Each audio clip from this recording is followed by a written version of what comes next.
Is he ready? He's looking off somewhere else, you know? Is he that ready? If Me? he's yeah. Who else am I? Am I talking to Dan? Oh, look, he's looking away mid conversation. I'm talking to him right now. He's looking away. Oh, I'm ready. I'm on He's two different podcasts. There's a camera over here. Go to my number two. wow, that's really good. Hello, ladies and gentlemen, and welcome to a Geek Verse review. I am the license to kill Travis Snell, and I'm joined by, or sorry, I'm licensed to podcast Travis Snell. I don't got a license to kill, and I'm joined by. I am the visitor, Kirklin Patzer. There you go. So, ladies and gentlemen, if you don't know, this has been a long venture because clearly we started at a retro. If you don't know what retros are, we go back and we review TV shows or movies that corresponding to something that's coming out, something that interests us, something that we love, and we haven't got a chance to talk to. So we thought, okay, Bond, Daniel Craig's last time, we're gonna do one, and we started this like long, like March of 2020 or whatever it was, and we did Casino Royale. Me and Taylor had our tickets and stuff like that, and all these delays, and here we are. So this has been a long time in the making, longer than we expected, but it's finally here, and you're just gonna have to wait a few more minutes to get our reactions because down below is everything you need to know. We have tons of stuff popping off right now, newscasts galore. Next week there will be, we've talked about, there will be a town hall dropping. The patrons got that. That's about the future of Geekverse. We had a really good hour conversation about just letting you know what we're doing, how we're doing it, why we're doing it, all the questions you could ask of us. We answer them, the surveys, stuff like that. Two big things that's coming out next week in I guess it'll be like a week in a day will be DC Fandom. We'll be streaming, I guess, like I want to say all day, but pretty much like a good chunk of the day. DC Fandom's about over 4 hours. That's going to be a new Batman trailer, Black Adam, Flash. Like, man, we might be getting to see Michael Keaton in the suit for the very first time. Like there's some good stuff. So it's going to be us doing a big crossover with the GUA network, and we're going to have tons of fun. Last year was tons of fun. So please be there all day if you want to have some fun. You want to, if there's a panel you don't like, we'll be talking, having a good time. And then November 6th is our page, or no, that's not yet, is our Extra Life charity stream this year. I released a cast earlier this week talking to you all the events, but we have tons of events going on, 24 hours. It's our fifth annual one. We're trying to raise $250,000 for the BC Children's Hospital. Every amount counts. Legitimately, if you just donate $1, as I've said before, in 2019 or 2018, there was a moment where we were only $13 away from our goal and we beat it. So like every dollar legitimately helps. It all goes towards a good cause. It's tax deductible. So all the info will be down below as well. And yeah, come join us all day. We have sports title match with me and Kirkland. Kirkland and Terry are going to be playing the newest Call of Duty for the first time ever in a best of 5. I'm very excited to watch that one. We got Harry Potter trivia coming, or Harry Potter trivia with Jessica coming back. We got the new Mario Party. We got tons of stuff. And then we got a big trivia battle. It's going to be us. Like Kirkland's in it. I'm in it. And there's going to be a lot of other podcasters, not just GUA people you may have heard of, people you may not have heard of. It's going to be a good time. I've been working hard on this one. So it's going to be a fun show. We always like to put on a fun show, but it's also for a good cause. So check that out. And if you want to support the show and you want to support this podcast and make it grow, the more you support us, the more content we can produce. Head over to Patreon and you get ad-free exclusive early episodes and a whole bunch of tiers of benefits. I don't think I'm forgetting anything. Am I, Kirkland? No, you killed it. That was like a home run. I love that. Social media, Apple Podcasts, all that. Leave a review, subscribe, good stuff like that. So, as always, we are going to do our non-spoilers portion, and then we'll do spoilers. We'll give you a warning. We'll take a little ad break, and then we'll get into the thick of it. But Kirkland Patzer, what did you think? We have finally seen No Time to Die, and what is your initial reaction to Daniel Craig's swan song? Daniel Quag. Mhm. Yeah, like as soon as I sat down and like the MGM logo came on, I had a realization that I think this is my first like James Bond movie in theaters actually, and it was You quite didn't even the. see Skyfall in theaters. I don't think I did, honestly. Wow. I thought I did, but like thinking back to, I don't know when that time would have been. I feel like I saw it maybe like a year after, and I don't know, because I feel like when we did the retros, I had memories of like seeing theaters, but now I'm like second guessing myself. But nonetheless, I think it's my first Bond theater experience. But so initial first impressions, I thought overall it was a great like conclusion to the Daniel Craig era Bond films. I had so much fun with it. I thought there was comedy that just hit it home for me. Like just presentation wise, especially because we've been doing like these Daniel Craig Bond retros, just like Mhm. seeing it in theaters, it's just like, oh man, this is a whole different experience. And this is Oh, just yeah. so awesome. Like the audio was great. I like all the song cues and stuff like that throughout the film. I thought all of that was excellent. Like the cinematography was great. Daniel Craig was like like I feel like he's just been so solid throughout these films. Like he's just such a great like lead to have in a movie like this. You need Mhm. someone super solid. You need someone that can pull off James Bond. And I think he's done that throughout all of his films, and this one especially, because I felt like in this movie he, he seemed like a different type of Bond, but it also makes sense of where he is in like in his own like movie world Yeah. of like just what he's gone through, whether it's been through Skyfall, Quantum of Solace, Spectre. I think it was believable, like the shift in character, but there was still hints of like the classic like peak Bond, like Casino Royale type era where Mhm. he's just like a fresh young recruit. But I think like the old boy the old boy Bond look was working for him, and I really really enjoyed it.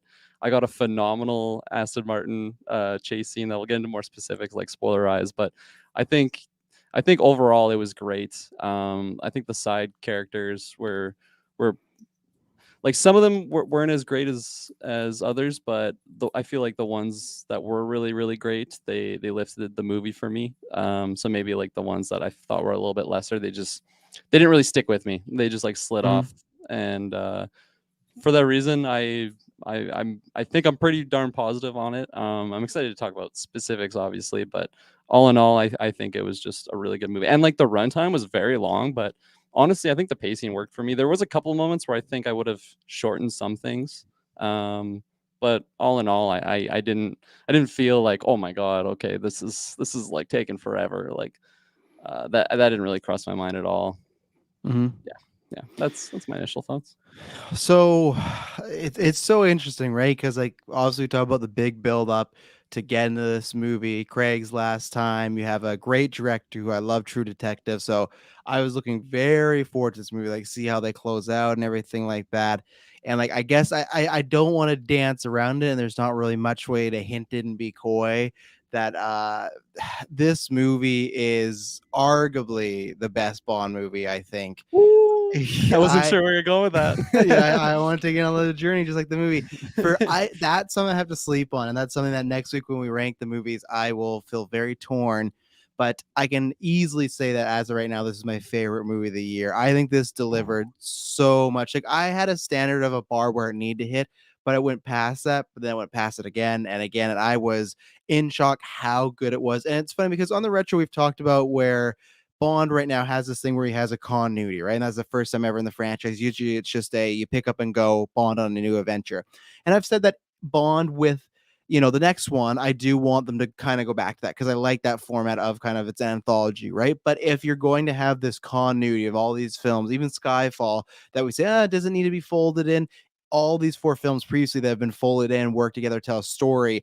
If you're already doing that continuity, I think this pays off all of that. They didn't just go, okay, this is the last one with Craig because it's the last one with Craig. It legitimately feels like they tie all loose ends. They Yeah. introduce new ends that they tie up in the movie. They just do such a good job of, again, I don't know if I need this again for the next Bond, but for what we got when it kind of transformed into this longer continuity story, it really, really paid off. And it's one of these things like, of course, everyone has a tough time, but I think this movie's just so strong and so good and such a good send off that, like, I know they're like, oh, next year we're looking for the new Bond. It's like, I feel like you should sit on this like for a solid 4 to 5. Like, it feels very similar to like just big characters leaving as far as this is such a good movie where you go, could you just really like follow this up like in a couple of years from now? And I don't know. It was just it reminds me a lot of Skyfall, where to me it is the perfect mix of it has the realistic, kind of more grounded base, but there's lots of gadgets and stuff. This one has actually way more gadgets than Skyfall, and it gets way more like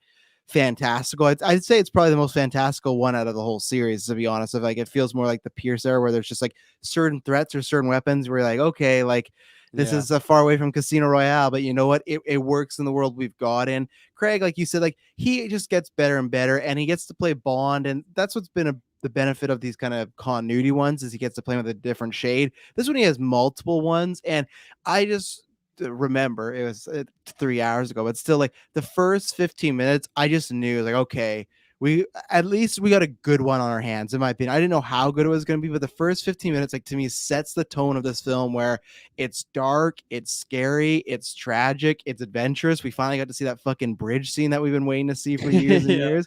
Like, it was so funny. I'm like, oh, what's happening? But like the Yeah. first 15, and I'd have to, and this is like a mini spoiler, but I think it's probably the longest opening before we get to the credits ever in a Bond movie, because it's like it's its own little mini movie there, and it just delivers. Everyone's great. And I feel like it's so funny that some of the problems we have with Spectre, this movie makes Spectre better in retrospective. You know, it's kind of like how, for me, I liked Captain America, the First Avenger, but after Winter Soldier, which I really enjoy, that kind of made that first movie better. Specifically Hydra, I feel like they do that with Spectre in this movie, where they make Spectre a lot better. Like, there Yeah. was the moments that we liked in Spectre that we talked about last week. I feel this had, like, took the good moments and just only like had those, or like raised them up all around. So everything from them to Christoph Waltz, even to the relationship between Bond and Madeline, I feel is done better. And obviously there's character development between movies too, because time has passed, but still it just feels the way they were directed. Like, you and me had a not a big problem, but a problem with, like, it was kind of an instant love sort of thing, where this is just the most minor spoiler. They kind of make a couple jabs at each other, like they almost know, like, oh, we're kind of like being fools, like we're running away each other, and let's see how this happens. And I feel like they just, every problem I had with that other one, it was great. And at one point I was like, man, what a great, like, and even then, Daniel Craig, like, it's kind of, for me, inarguable when you have Casino Royale, Skyfall, and just this movie, and the other two are like fine additions as well. But those three movies, it's like, man, like, other Bonds are lucky to just have one of those, and he has three of these like top tier Bond movies. And at first I was like, oh man, but the problem is I'll always have to watch Spectre to get to this movie. And not that I love Spectre, but I feel like No Time to Die, as it went on, like I said, made that better. Like, okay, I could watch that and kind of feel it all together. All the new characters great. Lashawna Lynch, I think the only thing we've seen her in is Captain Marvel. I really liked her there. And Armis, man, if people were not in love with her, every man, woman, dog, cat, alien would fall in love with her. And like, I need a spinoff of her, or I specifically want a spinoff of her and Lashawna Lynch as well too. Like, two of them, I know Amazon just bought them. Like, we're doing no TV shows. I would love it if they did something. So I like those characters enough. They all got their moments, and I think it's just a fantastic finale. And even then, same thing, the first 15 minutes, I'm like, man, this score is rocking. Like, who did the score? And then I'm in the credits, I'm like, right, Hans Zimmer did this Hans score. Zimmer, yeah. Yeah, and I was like, god damn. There's just like some takes on the Bond themes are good. Like, a minor critique is maybe near the end he gets like a little Dark Knighty with his like drums in a way. Like, there's a little bit of that, but other than that, like, the score is great, some new renditions, and it just feels like there's Easter eggs and just love letters to the Bond franchises. And I guess this is the last thing I'll say, because I know we'll get into spoilers. I think Rami Malek is really good, because I've seen some people be like, oh, he's kind of wasted or underwhelmed. I think he is a very, I think, mustache twirly villain. But what I like about him is they could have had that, but then got a guy, and this is, I hate to be like this, no disrespect to the guy that played Green, but it was like, okay, the villain's not like too interesting and the actor's not that great, right? Where I think this villain has like enough interesting things about him, but he's not like a Silva to me, or like a Lashif. But it's because Rami Malek's good, he like raises that up. But that's where, for me, it's going to be interesting, because like there's pros and cons for me, like this versus Skyfall, because like I like Rami Malek, but to me he doesn't hold like a candle what Javier did. But that's also because Javier, that's like a much more personal journey, where Bond's personal journey is not with the villain. The villain's more just like an obstacle in this movie, which Yeah. I don't mind. And Fukunaga does such a good job. Like, I don't think you've ever seen True Detective season 1, but it's one of the best seasons of television. You should watch it, because it's only, I think it's 8 episodes, and just standalone. All the seasons are anthology, and it's so funny because I love that, like the rest of the world. And then he was supposed to do it, and then they had to create differences. Like, man, and luckily I end up liking it, but it's like, man, what a missed chance there. And then he goes on to do this. I love his style, because he brought like a creepiness to many parts in this film, and obviously he's skews a little horror and whatnot. So I, like, as you can hear, I absolutely love this film. And I think, for the last point as well, that I think that with Bond, that's been around for 50 plus years, it's hard to do new things with it, and they do multiple new things with this, which I found, which there's very fun twists and turns, but there's also just things where it's like, wow, okay, we've never seen this in a Bond movie, and it's very impressive that they did this. It's, again, reminds me of Skyfall, things where it's like, wow, okay, this is a bold move and you're making it. So I absolutely love this film. Like I said, I think it's for sure, at least right now. I know we got Dune coming up. I just bought my tickets because I saw the trailer there. We got a bunch of movies still coming up, but like No Time to Die is like, it is it's it's just a strong number one right now. Dune's gonna have to be really strong to knock this down for me, and it could happen because I felt that way about Green Knight and Fear Street, but this is just like a perfect little bow on Craig's franchise or films and whatnot. So I know I rambled there. So anything to say and non spoilers? Yeah, no, I agree with pretty much everything you said. I guess the last thing I would say is just some things that we had issues with in Spectre. I felt Mhm. like there was some stuff, especially in the beginning of this movie, that it just felt like more of like a Spectre movie. But I'm not saying that in a bad way. It's more of just like filling in some gaps that I felt was just left open at Yeah, the end of Spectre. And obviously, I mean, I guess that's what you do in the movie after something like that. But just with certain character moments, I just felt like I maybe liked them more, or I understood their story a little bit more because of this movie, and that helped that it happened right away. Like it was in the first like quarter of the movie, and I like that they did that, especially because it helps. I just watched Spectre this week, so it was really yeah. fresh in my mind. But yeah, no, I agree with everything else you said though. Good. That's the way I like it here on GeekVerse. Travis and the GeekVerse, you know. So, ladies and gentlemen, we're gonna take our first ad break, and then we'll be right back, and we're gonna dive into it. And you're gonna want to, if you've not seen this movie, tune out because we're gonna talk about some big things happening. So we will be right back. All right, Kirkland. So, a lot of the times, especially like with Marvel movies and whatnot, we lead up to the end and you say the end credits, but like, I don't care. And this is why this is legitimately your last warning to get out of here because we're going to spoil some big stuff. So, if you, this is your last chance. Go watch our retro. Yeah, go watch the retros and then come back. I want to start at the end because they did it. They had the balls. They killed, they had the cojones, whatever. Like, every movie you watch a James Bond, you know one thing, whatever happens, whatever world ending scenario, no matter who dies, whatever gadget he loses, how many times he gets shot or broken up, beat up, well, Bond is going to find a way out of this and he's going to survive. And here we go. And these sons of bitches did it. They pulled off the Dark Knight Rises. They pulled off the Logan. They pulled off the Endgame. And I know other characters die off, but like, and this is for a different conversation I have on a podcast once. I really want to talk about how, like, I feel like Nolan's Dark Knight Rises really started this trend of like, well, we got to give the character a big send off. And it's funny because that's where I was referring to the non-spoilers of like, this is the reason why I feel like you should wait more than just, yeah, next year we're gonna find a Bond and start Yeah, right back up. It's like it has such a finality to it. It's like the Logan thing. It's like wait a little bit, like because yeah, for me, it's just like if a guy gets thrown into this like next year and they start filming and it's out in a couple of years, I'd be like, oof, like and it's tough, right? Because this was supposed to come out last year. So really, they've been sitting on this being like, we want to start making more Bond movies. But for me, who's just seeing this, and it's like, I know you guys want to start. This was such a perfect ending because like the ending was perfect. We'll talk about that, but also just because it was shocking. They got to do like no one's ever done this in the 50 plus years. It might happen in a book or something. I don't know. I've never read the books, but like in the films, no one's actually pulled, no pun intended, pulled the trigger and killed off yeah. Bond. And they did it like definitively here You of like he's you poisoned. saw it. Yeah, he's poisoned. Oh, and we blew him the fuck up. Like Well, was he actually poisoned though? I feel like the poison was redundant for him. Like he well, wasn't gonna die from it. It's just, I guess his heart would have died because he can't touch his loved ones.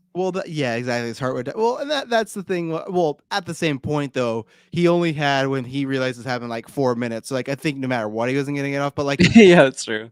like I get like in the real world sense, like I do understand it, but I do think you would try to get off the thing because I know Q's like it's impossible, nothing could ever change this. But you're like, well, you never know. You're MI6, you Yeah, might be able to find something. But I at was this thinking point, that. yeah, like that's the same thing too. But as the way they set it up in this world, that there's no cure. That if he were to ever go near Madeline or his daughter, which is another fucking huge single time about first time ever. Like if he'd go near any of them, they would just die instantly. It wouldn't be him that died. I think it'd be them that would die.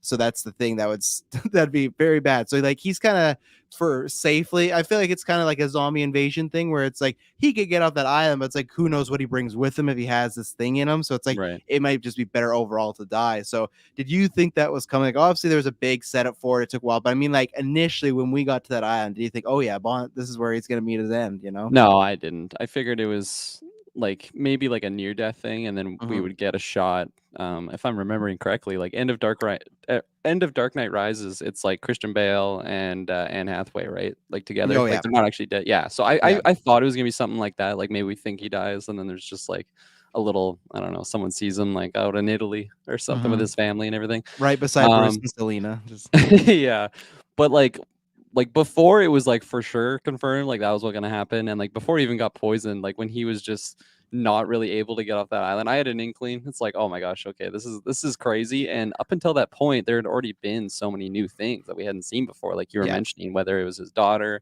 um, and like honestly, just a lot of character stuff. I felt like that was very new. Like we saw a very vulnerable James Bond in this movie, and I feel like that's so rare. I Hmm. can't like I haven't seen all of the old ones, so I could be wrong here, but I feel like he just seemed very vulnerable. And at first, it was like, okay, well, this isn't the Bond I know and love, but it also fits for where he's at in the Daniel Craig series, right? He's already He's like been through a tried to lot. retire like 3 times up until this point.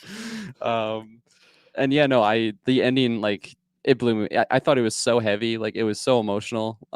Basically the whole thing, like up until he finds like the little doo doo, she called it, like the little bunny rabbit. Mhm. Um, he had that with her, or sorry, he had that with him, and then when he like calls Madeline, and just like that whole thing, like it was just a very heavy, like emotional scene. And then obviously seeing him perish, and like again, it helps the emotion when like we literally just watched all these movies minus Casino Royale, because we watched that like well over Yeah. a year ago now. But it's just so fresh, and like just how much I like grew to just appreciate Daniel Craig more, like doing the retros and everything. And I think like they built upon the relationship and chemistry between him and Madeline so much more in this film. Like I feel like we just kind of scratched the surface in Spectre, which is kind of, I feel like it was one of the cons I kind of had with the movie. I just didn't get Mhm. enough to like believe that they're just in love, like especially that scene when when Blofeld is like showing the video. I mean, we talked about that, but Yeah. like there's just so much more chemistry between the two in this film. And then obviously like it's revealed that the daughter, she says it's not his, but like right away it's like the blue eyes, everything. I'm like, okay, Oh, I like, know, they and like try. It's like, yeah, all who would right. she have met like in the time that she just got Yeah. sent on the train?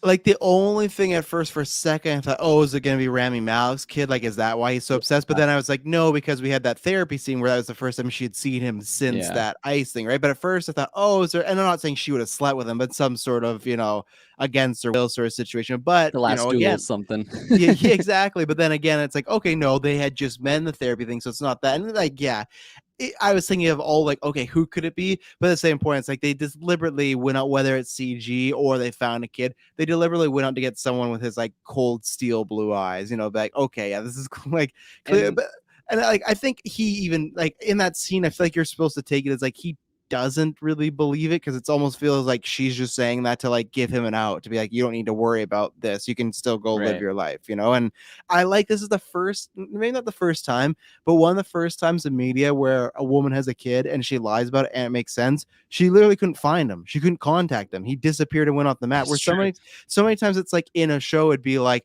oh yeah, I had your baby and I didn't tell you. It's like, why didn't you fucking call me? Like you could have like I would have like I hate those movies or rom coms. Then they'll like embrace it, like, oh, we're a family now. It's great. I'd be pissed. I'd be like, I missed 5 years of this kid's life and you didn't tell me at all. Like, I'm not gonna be dating you now. Like, fuck you. But like, this makes sense of like he gets off the train, and even Mallory says he's like, you were so far off the grid we thought you were dead, which is funny because it's just like they always think Bond's dead. Like, but like Yeah, legitimately, they just many times put out there like we can't find him, he's nowhere to be found. So it's like to me it's not as simple as like she couldn't just call him and be like, hey, this is happening. She may have even tried, but that's the thing of like he disappeared so much because like right when they're in their little excursion on the vacation, Spectre found them. Now later on we learned that Blofeld just found them through Madeline and Bond. She didn't rat him out, but he's just thinking, oh man, they're always after me. So if I want to live any sort of life, I just gotta detach from everybody and just go and be alone. So I like that setup. That's why I didn't find out the kid because like she can't find him, literally can't find him. like he's probably got more kids out in the world. Oh, 100 Imagine trying to percent. track down a 007 agent, try and get Yeah, some child support money or something. yeah. It's like the hardest person to track down in a normal circumstance. What's all my Um, tax money going to? Oh, just James's kids. James is it's like a write Yeah, off for all MI6. the double O's kids. Yeah, no, and like in that scene, like you mentioned, like when he meets geez, what was her name even? Matilda or something like that? Something like I that. got Yeah, it I right can't here. remember. Yeah, Yeah. or Mathilde, Mathilde. It's like a French name, I guess. So, like when he's like interacting with her, and like you can kind of just see the look on his eyes. I mean, he drops the line of like the blue eyes or whatever, and then Madeline kind of Like, nope, not yours. Don't worry about it. Mhm. Like you mentioned, I definitely feel like Madeline is one, like reassuring him that like he doesn't really have to worry about it. Like they're fine. Like she can raise Yeah. her. She's raised her up until this point. It's fine. Like you don't have to worry about it. But also from Madeline's perspective, she's still like torn on like the whole Bond thing because he just sent her off. And then from like Bond's perspective, like he's just yeah, he's been retired 3 times now and he's an old boy, but like at the end of the day, he's still a double O agent. Like he's just so trained. Uh, to just be like a killer and like always be looking over his shoulder. Like he said when him and Madeline in the beginning were in like Italy, right? Like the I think it's like fireworks or something's going off and he's just like looking over his shoulder. Like that'd Yeah, be yeah. such a hard thing to shake. Like Oh, PTSD yeah. alone.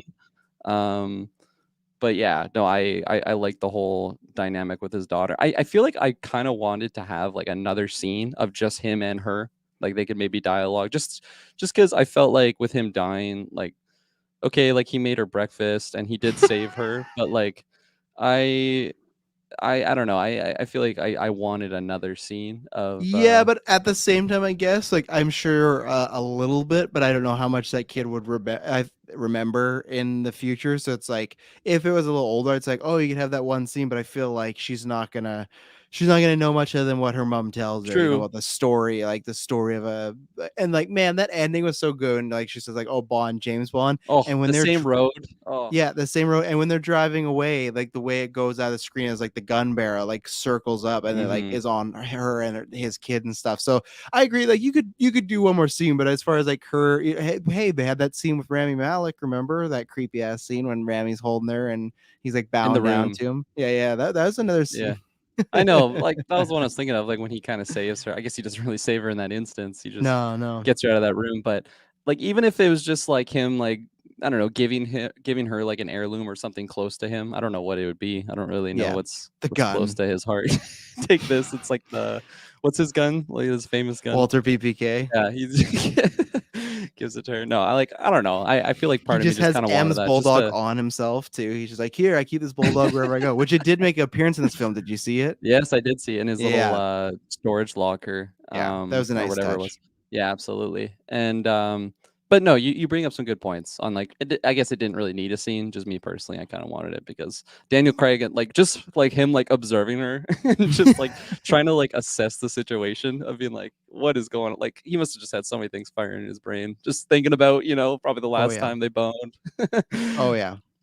Well, and And then, like, and even then, it's kind of not strange. Like, I like the apple scene. Like, he cuts up his apple scene. He's, oh, it's good, right? And she's like, not bad. It's like, it's just a fucking apple, dude. Like, it just shows how like ill equipped he would be to handle like a child. Like, I'm sure if yeah, he survived, it was would have been okay. But I mean, like, he has nothing to do. Like, he doesn't know how to react and everything like that. But then, like, not that it was weird because we've had much weirder Bond situations with the widow and the person from Skyfall. But I just love that, like, that, like, oh, this was my daughter. They tuck her in, and then that daughter wakes up, and there's just this random dude in her mom's bed. Like, and I get it. It's a good thing they probably did some stuff because it was probably last night. But yeah, it's an interesting twist because, like I said, I don't think it has ever happened in the movies that I can remember. But like I said, books I don't know. I've never read them, and I've always wondered because it's tough, right? Because I've always wondered at some point the dying thing. I was like, I don't know if we'll ever see that. But the kid thing, I'm like, at some point somebody's gonna do. Okay, James Bond has a kid, but I always thought it would be the cheesy, like, oh, and it's another agent, and it's something like we talked about where you didn't know he had a kid, and that kid grew up hating him and wants to take him out, right? And it's one of these things where it's like every time there is like this character with a kid, and it's very funny. It's very similar to Tony Stark with Endgame, where they didn't preview that and just happened like, oh, he has a kid and this is his new life now, and everything like that. Obviously that was different because he was the father there from day one, but it's the same thing. I respect that they hit it for marketing. You could have easily put this in a trailer and be like, oh, James Bond has a kid and all the stakes are raised, because like I will say, I'm sure there's other maybe more intense car scenes, but that scene where they're at their house and they realize it's such a great moment where they're like, tracking, I think his oh, name was Jordan Ash. And he's like, why are you tracking me? They're Logan like, we're Logan Ash. Logan Ash. Yeah. And it's like, why are you tracking me? It's like, no, we're not. So it's like that realization of like, shit, this guy's really close. So when they get in the scene with him, her, and the kid, like I said, maybe there's better car chase scenes in James Bond. That's probably the most intense one of like, because like, that's not a situation. That's why it had heaviness too. Because like, yeah, it's his kid. We all know this. Even though they're saying no, but it's like, because this is dealt with more, I just feel like, seriousness as far as this franchise has gone with Craig. Not like you could put a kid with a Bond like a Pierce Bronson, and it might not play the same because it might be for laughs or fun or whatnot. There might be Right. some danger. But in this world where everything, even the lesser films, are so serious, you go, and I didn't think the kid was gonna die, but it's just like it's intense, and they're going like just even High these two stakes. cars. Yeah, it's high It's higher stakes. stakes. Yeah. It's intense, like, and it's so great in the forest when he puts him in that little house there, and he's just trying anything to get the people away from there. Like he's shooting, he's making it seem like there's a gunfight going on and stuff. He's running around as like his white shirt and jacket, which is great. But like that really adds to it again, because it's something that we haven't done in Bond, and it's something that is, to me, the dying thing that's a big leap, and I'm surprised they did that. But the kid thing, that's very easy to do. At any point, Bond can have a kid. But I think how they did it and the execution of how they did it is what made it like believable, and it worked. And it just didn't feel like, okay, this is a gimmick. You just want to have like this is just okay. He has a kid with this girl, and it's just for some fun and everything like that. But I think they used it really well. Yeah, I 100% agree. I think there was like a possibility of just having the kid in there just to like have a weakness for Bond. Like, Yes. okay, he's gonna be easy to get because they have the child there. We've seen that so many times before, but I think like that was definitely used at some parts in the film, but it Mhm. wasn't overused. Like even that one scene, I don't even know how I feel about it. It was kind of weird, but like when Rami Malek just like let her go, it's like, you don't want my protection? Okay, just go away. And then she just goes. And it's like, oh, okay. I really wasn't expecting that.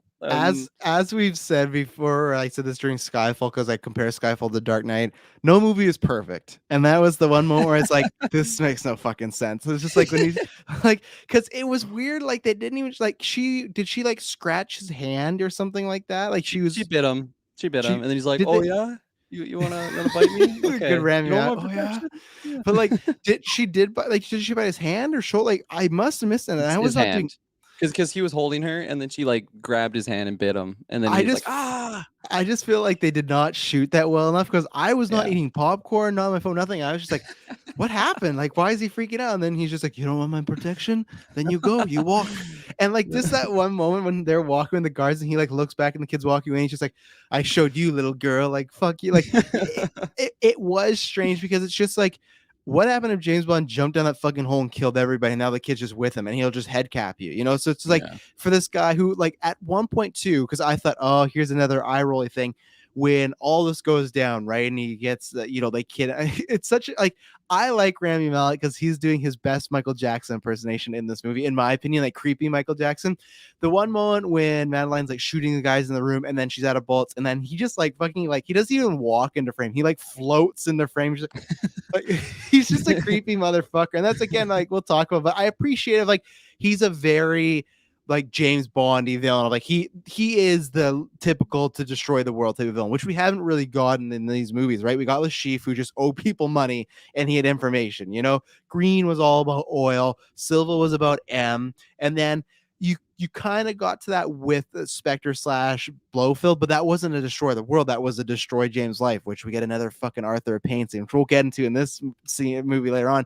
But like with this villain, he's clearly the most like classic Bond villain. Like he wants to destroy the world. They give him this whole rigmarole of why he's doing it, and because he's God, and he like people want this and stuff. Like okay, all this stuff that like it doesn't really matter. But again, because some people, I think, were maybe expecting like a Silva like performance or Lashif, and I think it was still a good performance. I just think that I'm happy if you're gonna get the Bond twirly villain, get a actor that's gonna have some fun with it, and I think he had fun with it. He played the guy as creepy as could be, and there's times like anytime he was with that kid, like when they're walking through the flowers, he felt fucking creepy. So for me, like he did his job. To me, like I think that, like I said, wasn't a super well written villain as far as like, oh, I'm gonna remember this to the day I die, but he didn't bring it down like a Green to me. And like what you said before, I believe it was non-spoilers section, was like this movie isn't centered around No, Bond versus, I forget this guy's even name actually. Do you remember what it was? it's another Uh S name. It's yeah. okay, I got it right here. Where is he? Oh my gosh. Lucifer Safin or something like that. Lucifer. His name's Lucifer. Well, it's spelled like Staff and I Lyuttsfifer. remember, yeah. Yeah. Well, and it reminds me, like, probably kind of the point you're making as far as another character send off. You look at the movie Logan. to me, those villains are like just fine. They're acted well. Yeah. Like I love the guy who plays Donald Pierce and like the robot hand and everything. I think he does really well, but they're just like they're obstacles to get from point A to point B to Yeah. be the evil, right? Sometimes it works out perfectly, right? But then you make the argument. Sometimes people go, "Oh, Dark Knight's great," but some people go, "Oh, it's too much Joker." You know, like there's always this balance, and I think like for what they needed, they were trying to achieve in this story, that they did it right with him, and they got the villain like with Rami Malek. Like, I think he performed it right. No, 100%. And like you're mentioning, he just seemed like like a classic Bond villain. I totally got those vibes. Like Mhm. he was dressed nice, talked creepy, Oh had a yeah, yeah. weird scar. And like other than that, he just like if I'm comparing to someone, sorry, like Green, where like Green when he was on screen, I just wasn't scared of him. I'm like, hey, No. this guy, I feel like I could just punch him in the face and he like even me, and he would just be done. I mean, I guess he kind of beat the shit out of Bond at one point with like a crowbar or something, but we we don't talk about that. And anyways, like whereas with Rami, he had that presence and Mhm. he wasn't a villain like Javier where I'm like scared but also interested and like, just like intrigued by him. It's just like, okay, this guy's kind of freaky. Whereas like yeah, with Green, I just didn't get that. And then if I'm comparing Rami again to Javier, like especially his death scene, like I didn't mind that Bond just like was walking away and shot him twice in the head. Oh Like yeah. I don't have to see like an intimate kill, kind of like how Silva had. Like, Mhm. it's kind of funny how he just like tossed the knife, turned around, he's like, oh, like what? And then he just collapses there. But like, still, Yeah. I feel like that's more intimate. Like he was literally like looking in his eyes as he died. But Mhm. in this one, it was just like walking away, like fuck, so frustrated. Yeah, pretty much. Like I feel like he just like no pun intended. He just didn't want to give him any more time. You know, just like you've literally taken his life, and it's like, hey, I'm not gonna justify it because like he's like again, class bum. He's just monologuing like a motherfucker when he dies. It's just like Yeah. we are both.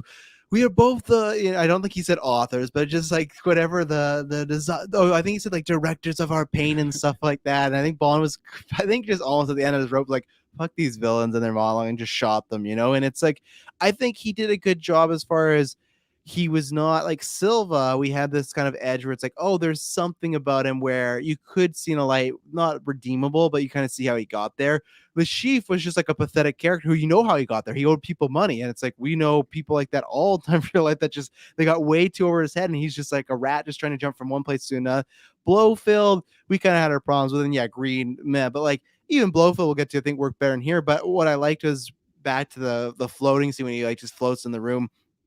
When they took Madeline and the girl, I was like, okay, again, this feels very cheesy because it's just like, why does he not just kill her? You know, like what, like it makes no, like he has no need for her, the girl, everything like that. And then like he has the moment where it looks like he's trying to adopt this kid and stuff. But like, I like that when he did have the kid, the idea was he kept them because he knew he couldn't find Bond. He didn't kill Bond. So he knew, okay, this motherfucker is going to come back and try and ruin my stuff.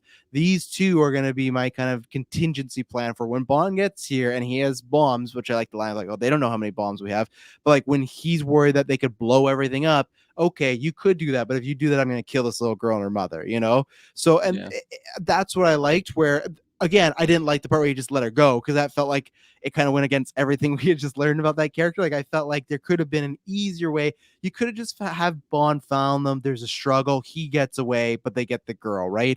You know, so it was fine, but like that all worked for me for the most part. Like I said, I think he was creepy, did a good job there.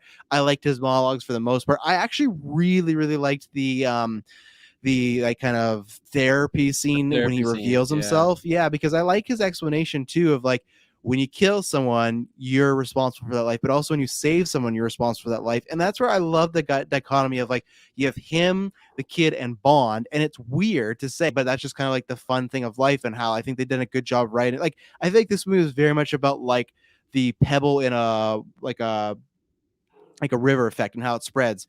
If Rami or whatever, what's it, Savelin, whatever, I'm just gonna call him Rami. Fuck the name. Yeah, it's easy. Yeah, if Rami doesn't save her, there's a chance. Like we joke, like, oh, he might have other kids, but say he doesn't. This is just one child. If Rami doesn't save her in that ice, this kid doesn't exist. His child does not Yeah. exist unless, and that's where I think that character was coming from. Near the end, he gets very much into just like, oh yeah, I poison people and it's gonna be a good. It's like okay, whatever. But like the beginning stuff, I really like that idea of like, yeah, he feels responsible in the sense of like that's where he like he says he loves Madeline, but I don't think it is like an in love sort of way. It's just the sort of way of like he even says he feels ownership for this and this little girl. So I feel like even this girl, when he's walking her through the trees and whatnot, he feels like in a sense that he's almost like a fatherly figure because like, yeah, you wouldn't be here if I didn't Hmm. give your mom like a chance. You know, I will say, and I think this is the thing about Rami Malek, he is a lot younger than he appears. It is a kind of weird age difference. I feel like they play I him up to was, be yeah. a little older, but I think I'll look it up while you're talking. I think he is like past his 40. Rami just is a fucking young looking dude, but still, because he looks so young, maybe that's why they gave him the scars. It felt like maybe you could have gotten a little bit of an older character, but it you know. Yeah, I mean, I was thinking about it while him, especially that therapy scene, because I'm looking at him and then I'm Yeah, looking at Madeline, and they look the exact same age, even though she was a child and he was. I'm not saying he's an old guy, but like, I'm assuming he was in he's his 40. 20s, Yeah. 18 maybe. You know, like when he came in with the mask, in the beginning of the film. So yeah, that therapy scene. I mean, it crossed my mind. At the end of the day, I'm like, whatever. I'll just allow it like happen. I like the scene. like in this again, this is where I feel. So we had talked about this before, and this just shows that actually Daniel Craig's a lot older than I thought. We talked about this in Spectre when the trivia notes was like it's the longest or the biggest space between a Bond and a Bond girl. It was like 17 years, right? So I Right, yeah. thought I thought, oh, that must mean Leah Sadu is very young. I'm not saying she's not young, but I looked it up. She's 36. Rami's 40. So that's where it feels like a little like Rami again. Actually, like Yeah. to be honest, both of them to me, legitimately, she does not seem like she's like 36. She does seem like she looks like a young person. She looks like she's still in her like mid 20s or something like that. Yeah, I So the was good gonna thing say is late 20s. yeah, they both look young, but the funny thing is like she's playing young, but he's supposed to be playing much older. They do establish of hey, whatever happened to him like when he was a child, like very early on. So I can kind of buy like okay, he's probably doing villainous things already at the age of 16, but it just feels like it doesn't feel like he's like I maybe that's why they put the mask on him in the kill scene, but it doesn't feel like he's aged that much from the kill scene to like 20 years later or something like that. But Mhm. it works. It's Rami Malek and stuff. And again, I that opening scene was very creepy too. Like, and that's the true detective vibes right there. Of like the mask popping up, his monologues, just how he looked, how he carried himself, the score, really good stuff there. I liked all that stuff they did with him. Absolutely. Yeah. I just yeah, so talking about the beginning scene, I absolutely loved loved that. I thought it was such a great opening to the film, especially because like it starts and it's like, okay, there's a creepy like gunman in the woods. And Mhm. I mean at first I'm there's no reason for me to think there's only one, right? Like this could be a group of them coming in for this house. What's going on? And then once like certain things starting to get revealed, you know, they're speaking in French, and it's like, oh, okay, this is Madeline. Like this is the story that she told. And then Yeah. I was just like I was way more into it from that point on. That I'm like, okay, this is filling in more cracks for her backstory and her just yeah her story that she told in the last film. But with Rami Malek's usage, I loved it so much. From first of all, that mask was so fucking creepy. There was like a jump scare scene. I feel like maybe I was like grabbing a handful of popcorn in it because I just like wasn't looking at the screen in that instance. I look up and there's just like this mask right at the glass. I was like, whoa, okay, wasn't expecting that. But it's just like the way he's talking, the mask, the get like just the gunman in a house where everyone else is just so vulnerable. Again, because I knew her story, I knew what was gonna Yeah, happen. you knew how this is But gonna end. Yeah. like I guess I didn't know that he was gonna survive. Mhm. So I guess there's that because she said that I think she said that she killed him, right? In the original story. I think so, or we'll have to watch. She probably just said she shot him, and that's how they worked Yeah. around it and stuff Yeah, like that. But probably that. again, this would make sense why she's also young, and who knows. And I liked that idea because it kind of referred back to their child too. And he talks about like all this trauma as a child, like it can really form you and shape you. It's like look at you, look at me. They talk about that him and Bond, and it's kind of good because like that kind of will unfortunately transfer over to like Bond's kid now and stuff like that. So I like another running kind of ripple effect theme as far as like, yeah, we just keep having these shitty childhoods affecting everybody. But yeah, I'd have to watch. I'll have to watch Spectre again to know exactly what she said. But I liked that, and I don't know. Again, I could be wrong because I'm not Bon Savant, but I don't know if like for sure there's no way a movie I don't think has ever just opened up on a Bond girl before. And this is the good thing about having like a continuity of like going from character to character. You can open on her and it makes sense because like okay, that's who Bond was last left. She's going to be a main character. any other time it probably wouldn't work, but most time it's just like Bond on a mission. And I love that we get this like opening for Madeline, and then we get this opening for Bond, and then like a combined opening between the two. Mhm. And I really love it. That's what, like I said, I don't know what the runtime is. I think for sure it has to be the longest till the credits, but it felt warranted. I knew, because like right when they actually started, I'm like, oh, these motherfuckers, they're gonna go like another 10 minutes even before we get like No Time to Die song from Billie Eilish stuff. It's like,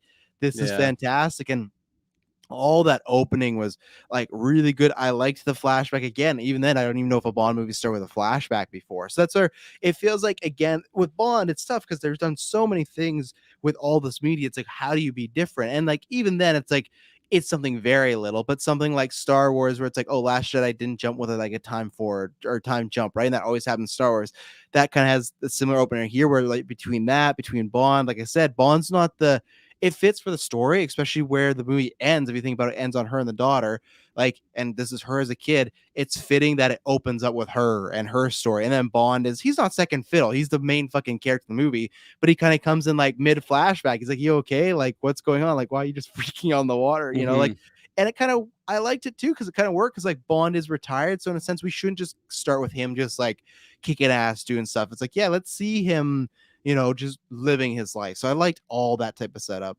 Yeah, and like that opening scene, like you said, never been done before, like opening with a Bond girl, and that scene is what I was kind of saying earlier, how I felt like it just added so much more to the movie Spectre, Yeah. honestly, because okay, she told the story, but like it's very quick, and they don't really like dive into specifics of like, oh yeah, I was trapped underwater, and it was Yeah. This guy's the the guy mask. shot, yeah, save me, the Yeah. guys wearing masks. Like there was just minimal details, so seeing it right away, and then it goes to her, it just shows that she still has a lot of like PTSD, maybe, or like just some past trauma, just things affecting her psyche. And then, like, I thought that scene also was like maybe a little long, the winter scene. Mhm. Once I don't know. I feel like when I first saw it, I felt like maybe they could have cut up a couple things, but Yeah. maybe I was just overanalyzing it in the moment. Well, But it's then like, tough now, also considering how much screen time I know we have of Rami. I think I maybe find it being longer, because he's true, not in yeah, the movie that much. He's very no, much he's like not. Waltz in the last movie, where it's like they are in there for a cup of tea, like that's about it. His presence is felt throughout, like he has his voice around, but like his actual like acting appearances, I'd love to see what his screen time is, because I feel like it's Yeah. pretty much. I doubt it even gets crossed 20 minutes. Like, That's a good point. That's probably like one of the biggest chunks of him just being on screen, even though you don't really yeah, see his face because of the mask. yes, But yeah, no, and then it like she kind of, I don't know, she jumps in the water, and then it goes to, like, present day, and then that's where it goes to like more of a Bond opening, hmm and like all in all, like that's a pretty lengthy amount of time oh before yeah, we get like the credit, right? it's Like a short the Billie film. Eilish note. Yeah, exactly. It is a short film, and like we got an opening flashback with like a snow, I'll just call it like a snow level. Yeah. And then we get like the Italy part that's like it starts really, really quiet. Looking they're gorgeous. They shoot oh they it's shoot the fuck out of Italy. It's oh like, man, oh.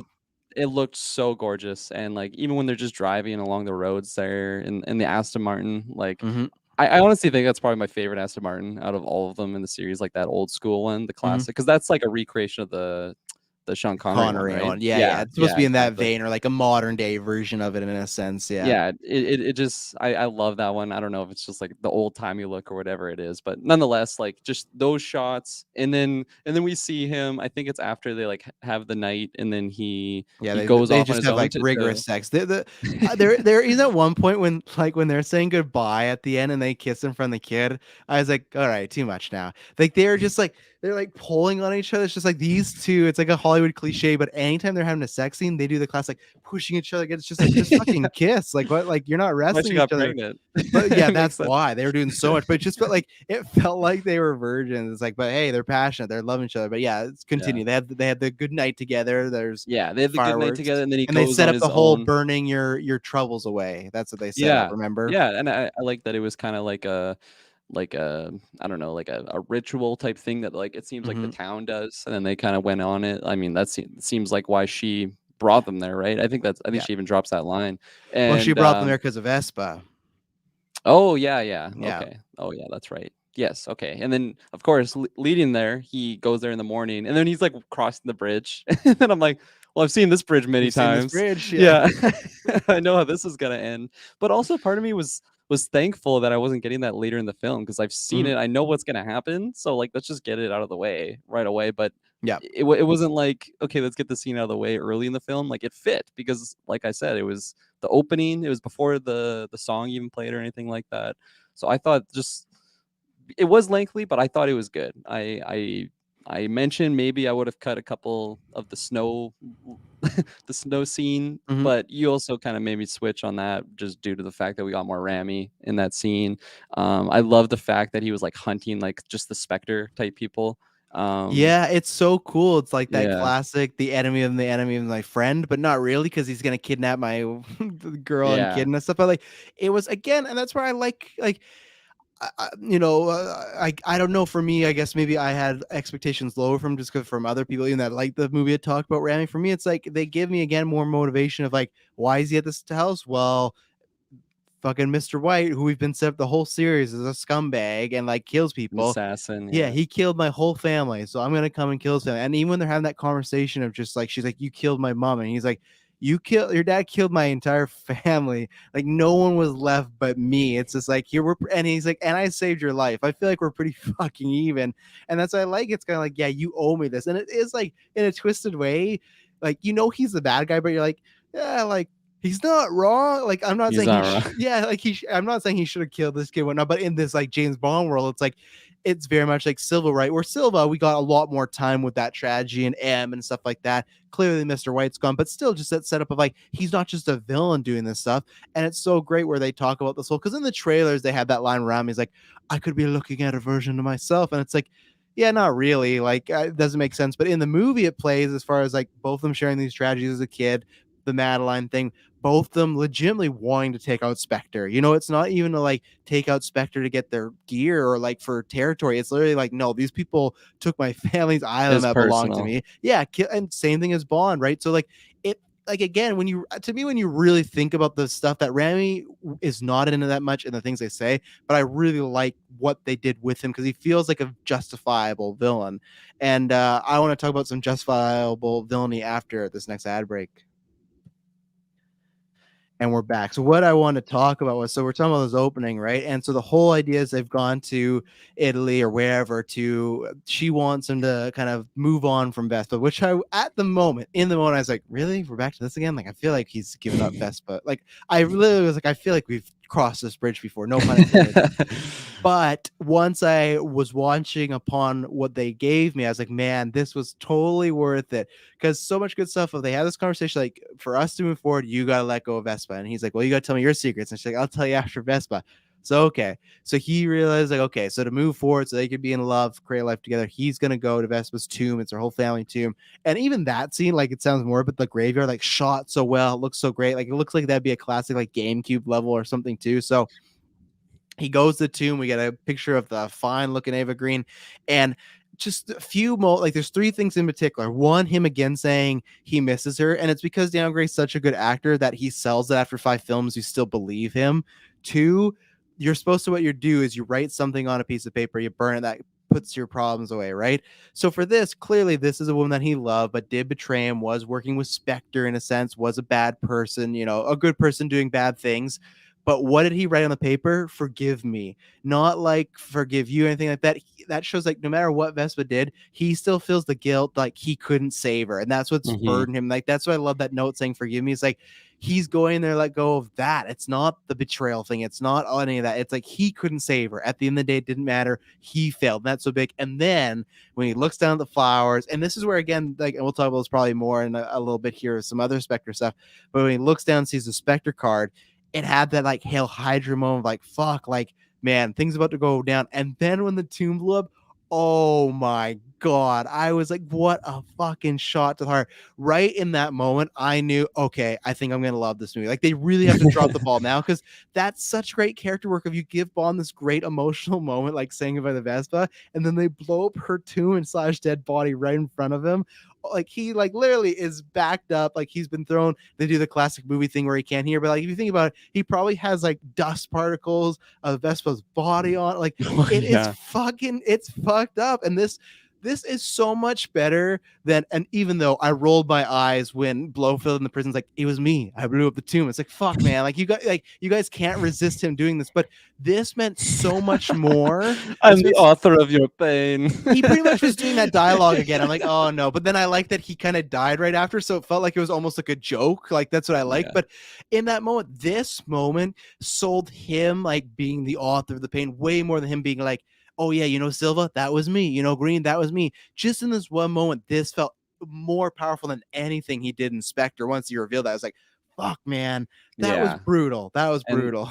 and like what you said, because it was attached to him being so vulnerable, like emotionally, like being Yes. open, and Guard like down. and like okay, yeah, like you said, like the barriers are down, and then something like that just happens so fast, and like even before the explosion, like when he sees the card and it's just got like I know it's Spectre, but I just want to say the Hydra symbol because it's basically the same thing. But he like sees it and it's like, okay, like he's kind of gonna get in danger. I saw him cross the bridge, so I kind of know what's gonna happen. And all of a Yeah. sudden, the explosion goes off, and it's like, holy shit, gut wrenching. Like you said, like I wasn't even thinking about all the details of like her body just Yes. literally exploded, like the You bone can't leave meal this or woman whatever. Yeah, alone. yeah. She's dead, and you're still gonna use her to fuck Oh with yeah. James. Yeah, absolutely. No, and honestly, like I in the non-spoiler section, I was talking about like the audio usage. Like I know I've seen it multiple times, but like when he just couldn't hear anything, I Mhm. love that so much. For one, he's just like, holy shit, what is going on? He's like his ears are blown. He's like trying to call Madeline, and then you can kind of hear like the dial tone, and then Mhm. he's just like he can't even hear if she's on the phone or not. And I just it was it went from 0 to 100 so fast, and I Oh I yeah. loved it so much. And even when he's out on the bridge, like I thought the action scene that followed was so good because again, it's like and I know we've seen it multiple times before, but it's like a retired Bond. Like he doesn't have any guns or gadgets with him. He's just like, holy shit! Like I just dropped all my barriers. I was getting emotional at her tomb, and then all of a sudden got explosion, and he's just trying to like assess the situation. Meanwhile, there's two cars coming to crush him on the bridge, and then he's just got to go fight or flight mode. And yeah, it was just it was such a fun like that would have been a phenomenal opening. But then we also got the Madeline scene that Yeah. I don't think like maybe some people would make the argument it's like oh well like it kind of takes away from the second scene, but I don't think it does at all. I think both of them were really really good, and it really just helped like both characters of Well, Madeline and Bond. Well, yeah, and that's the thing where we talked about, or at least I really felt this way of like, I like Madeline as a character, but I felt like they never reached the chemistry that him and Vespa had, right? And that's just one of those like one-time things of like these actors are so good together, it works. But this is the thing where I think this movie made her character feel more important, and not even just the chemistry made you invest in her as a character. Where the last movie to me, she was there to give Bond a reason to retire, in my opinion. Yeah, she was in the story, but it was like I said to you in the retro, it's like if they could have found a way to brought Vespa back, they would have in that movie just so he could retire and be with a girl. So I feel like that was the main motivation of Madeline last movie, where this was she was in the plot and it's fun. They take that one little story she told, made it important. I think it's fitting again. I think it just fits with the story thematically as far as it opens with her and ends with her. And yeah, it's a Bond film, but it's just like this is not like the classic Bond. Like this franchise, at least these ones with Craig have evolved to being about the world. Like you look at something like Felix Leiter, they give him a whole like send off in this and a whole moment and all these things about the cigar and like that great moment like we talked about in the forest when when or Logan Ash is like shooting at him and they have that moment where he he wins the scenario, he breaks the tree, stuff like that, and the car is like starting to tip, and he's like, "Oh, just help a brother out," and he has that great line where it's like, "Oh, I had a brother," and then you're thinking of like, "Oh, he's gonna make some sort of Blowfield joke or something like that," and he just goes, "No, his name was Felix Leiter," and then he throws the car down on him. Like they make sure every character that was in this franchise gets its moment, and I think the opening like helps that with Madeline because I think if you take that Yeah, away, it like you lose some of her trauma, you lose some of her where she's been, and also again like she's just such a like a phenomenal actress. Like I said, she's in Glorious Bastards, great there. so yeah. If you watch Blues Warren's Color, like very sexy X-rated film, but like she's great there, she's great in Death Stranding. But like to me that scene when he puts her on the train and she's just like, this is it, like yeah, this is it, like he's just so to the point, and you don't blame him because the love of his life was a traitor, right? Technically she was a criminal, she was working for this terrible organization. It didn't matter what they had over. She made a choice. She worked with him. So here's a guy right away having his own PTSD, remembering, okay, and I like it because it's kind of like a what if, like, okay, what would happen if he would have found out Vespa, like if she didn't die, or Vesper, I always say Vesper didn't die, and like how would he have reacted? And I feel like you kind of get this preview. And when he puts her on the train and she's like standing there looking at him,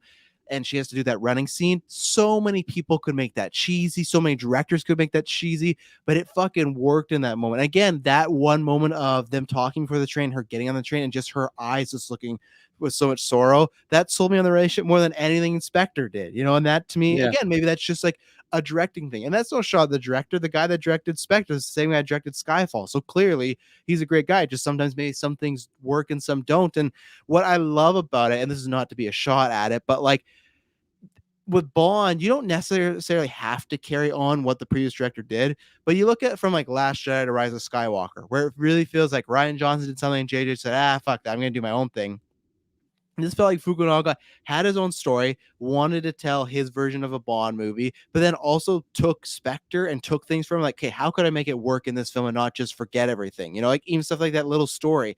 I feel like he didn't really have to technically do that or show that flashback, but to me, it adds a lot. So I really appreciate that it is really, if they're going to do this continuing on franchise, they really did that in this one. He took almost anything you could that you want to like have a cliff note on. If there was some like, oh, we need that tied up, he tied up. Even something like Felix, Yeah, 100%. Like when Felix was even just like first like brought back into the mix, I kind of had an inkling that he was gonna pass. I love the character, but I just felt like if someone's gonna go, I feel like it would have been Felix, and it's someone that's close to Bond, someone that he like trusts, and like I mean, he called him his brother, and I totally believe that he had that relationship with him, and it was yeah, very likable character, but for some reason I just figured it was going to be someone that dies in the first half of the film, just to give a little bit more motivation for Bond.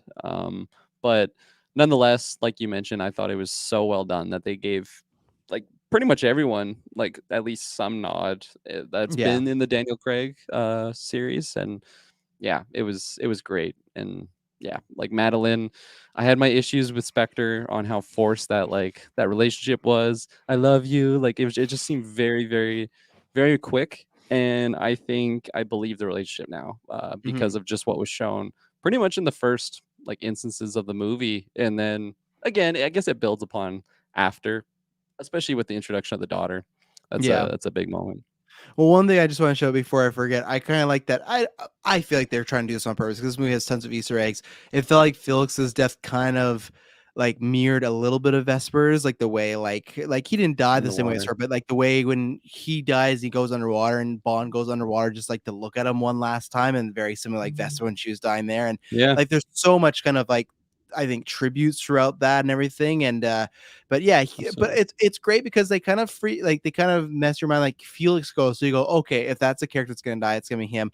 That moment at the end when Bond, I love it. He's running back to try and get off the island, and then out of the corner of his eye, he sees the doo-doo or whatever, or dada, whatever, her stuffy, and he runs back to pick it up, and he puts it in his overalls. Like jerks too. Like, oh, just it was such a great moment. But like I love that because the second they do that, the directors they subvert your expectations, saying, well, he needs to get that doll back to that kid, so clearly he's gonna get off this island. He never does. Like clearly that doll just gets blown up and stuff like that. So it's just like it's such a great way. And it is interesting because like you could do it again, but like I want to ask you, like, do you think any director could really do the whole like I feel like Bond dying is like it's so like I was gonna say it's so rare. It's the rarest because it hasn't happened. I feel like once you do that, it's just kind of tough to go do like anyone to do that again. Like it'd be very a tough act to follow. And I was still, like, I know we talked about a little bit, but I was just still shocked that they actually did that as an ending.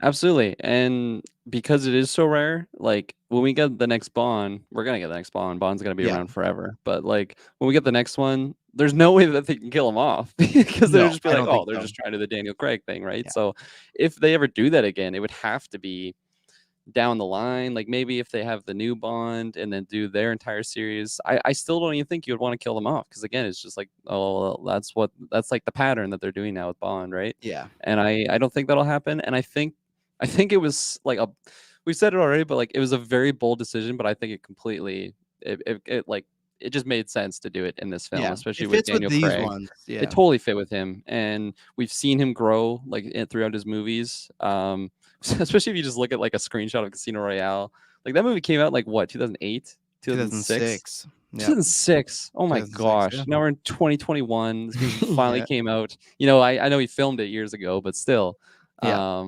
like he looks so much more aged. You know, he's a very handsome man. Oh Not yeah. discrediting anything about that, but like he just looks aged and like he's got wrinkles, but it's like, man, this guy's been through a lot, and Yeah. I buy it for the character. And what you mentioned with subverting expectations with the doll, like he literally died with it like attached to Mhm. him and like on his little hip there, and just seeing him like looking up at the missile with it right there, it's just, oh man, like this, I can never have pictured 007 doing this in a movie like Casino Royale, where it's just like a fresh Bond. You know, like he's got his license to kill. He's ready to just take names. It's like no, he's done. He's Yeah. he's not this is his final retirement. Well, and I feel like it wouldn't work, and that's where it's gonna be so difficult going forward because, like, I don't think it would work in the other ones too, where you could kill him, but it would never have the same like effect. It would never like hit you like this, like, wow, we lost this character. Where in the future, like you said, even if the next Bond, if they try to do even just a continuity series, people go, oh, you're just doing the Craig one again. That's where like it's tough. Where I've always said like Bond, like you said, is always gonna be around. But with me and Mission Impossible, I said like, okay, once Tom Cruise is done, I feel like that franchise is done. I don't. I don't think Bond is done, but that's why for me, I feel like they should take a break. I feel like they should Hmm. really not try. Like I said, that interview, like, oh, next year it's the search starts. I just go like, and maybe the search starts. Maybe that literally just means we're just gonna start looking at actors. To me, I take that as we're gonna look, but then we're gonna start auditioning stuff like that. Like, because what would be to me is like a year search, and then you film, then it comes out. Bond films usually come out every 3 years, so I imagine okay, 2023, 2024. But even just saying that is like, man, like it's one of those like you just like Hugh Jackman Wolverine's like, let's sit on this for a bit, like let's get this out Yeah. of people's mind because I feel like I applaud them for doing such a bold thing, but they've also kind of painted themselves in a little bit of a corner, in my opinion. The only way I thought they were going to save this is if someone like not save it. I shouldn't say that, but like a part of me thought like, okay, is she? I can't remember her actual character name, but like, would they do a movie of 007 with her as that? And I'd be fine with that. Naomi. I like my Charlotte, Naomi. yeah, Naomi, my Charlotte Lynch. I liked her. Obviously, I think you need a lot more character stuff, but like. If they were to announce that as like, even if it was like a little buffer, like, hey, before we do James Bond, we're gonna do a movie about her. I'd be down. I liked her enough, and I like I said, do me with her, and then throw on Anna de Armas in there as well. Like Yeah. that'd be great. And you That's have all the other Q characters, stuff like that. Like my last point before you go is when they reboot Bond, every time they kept like Q and M. With this one, you can't keep those other like you have to start over and you can't keep Moneypenny. You can't keep Q because what a new James Bond's gonna walk and be like, oh hi James, and they're just gonna play it off like nothing. Like they've set themselves up in a way where they almost have to reboot again, which is like could be good, but could be I don't know, yeah. risky. My thought of something they could do, like you pitched Lashawna Lynch's character and Anna de Armas. Mhm. Like it's tough because like is James Bond, I don't think it'll always be just a white man, a white British man as Bond, Yeah. but it's it's tough to picture a James Bond movie with not like a male role. I don't know. I guess because his Mm. name's James. But also I feel like something they could do is maybe do like a series of like following like Nomi and Paloma or something like that. You know, where it's I think that was her name, Anna de Armas' character, and because I feel like okay, we get these characters that we know and love. We could even bring back Q, Tan, or like characters that we know. Mm. I don't know how the budget would be in that Well, sense. I that's feel why I like think somebody's you'd have actually, to do a movie. I don't think like yeah, even if you're named like Anna de Armas, it's like I know actors do that's series true. now, but it's like she's getting that like the fact that she's in this for such a small role. It's like man, she's like becoming like a huge ass star, and she's like so small in it, and that's where it's stuff like I'm not pitching her to be like the new James Bond, but I think that's the good thing they made that differential of like they said it multiple times, right? 007 is just a number, and like Mhm. you could easily I think tell a story, and I think people would accept it more because like again to me, I always thought, okay, they are introducing Ray Fiennes, they're introducing Naomi Harris and Ben Winshaw's, all these characters. So when Craig does go, they bring in the new actor, and then just like how from Pierce Bronson to Daniel Craig, Judi Dench was M in both those franchises, right? So it's like, okay, we're gonna do that. Do you do that? Like, I feel like because these movies are more personal, I like. Do you just reboot and then you have Ralph Ray finds his M again, and like I feel like it's gonna be weird, like if you do that. So it's like, and then it's like you'd have to reintroduce all these characters again, a new Q, a new Moneypenny. But then it's like I like the characters we have, so that's why I would be so down. Like, hey, in the next 3 years, we're just going to do a 007 movie with Lashawna Lynch and the gang, right? And the thing is, let's say it bombs and doesn't do well, then you go, oh, we're bringing James Bond back. If it does well, you have a nice little franchise that you could do while waiting for Bond. Because I think that's why I've also always been lately pitching, like, do the X-23 Wolverine right now, and then maybe bring in Logan later. Because, like, with Hugh Jackman, that's such a cloud. But if you bring in Laura, well, that's a new character you can mold and do this stuff with.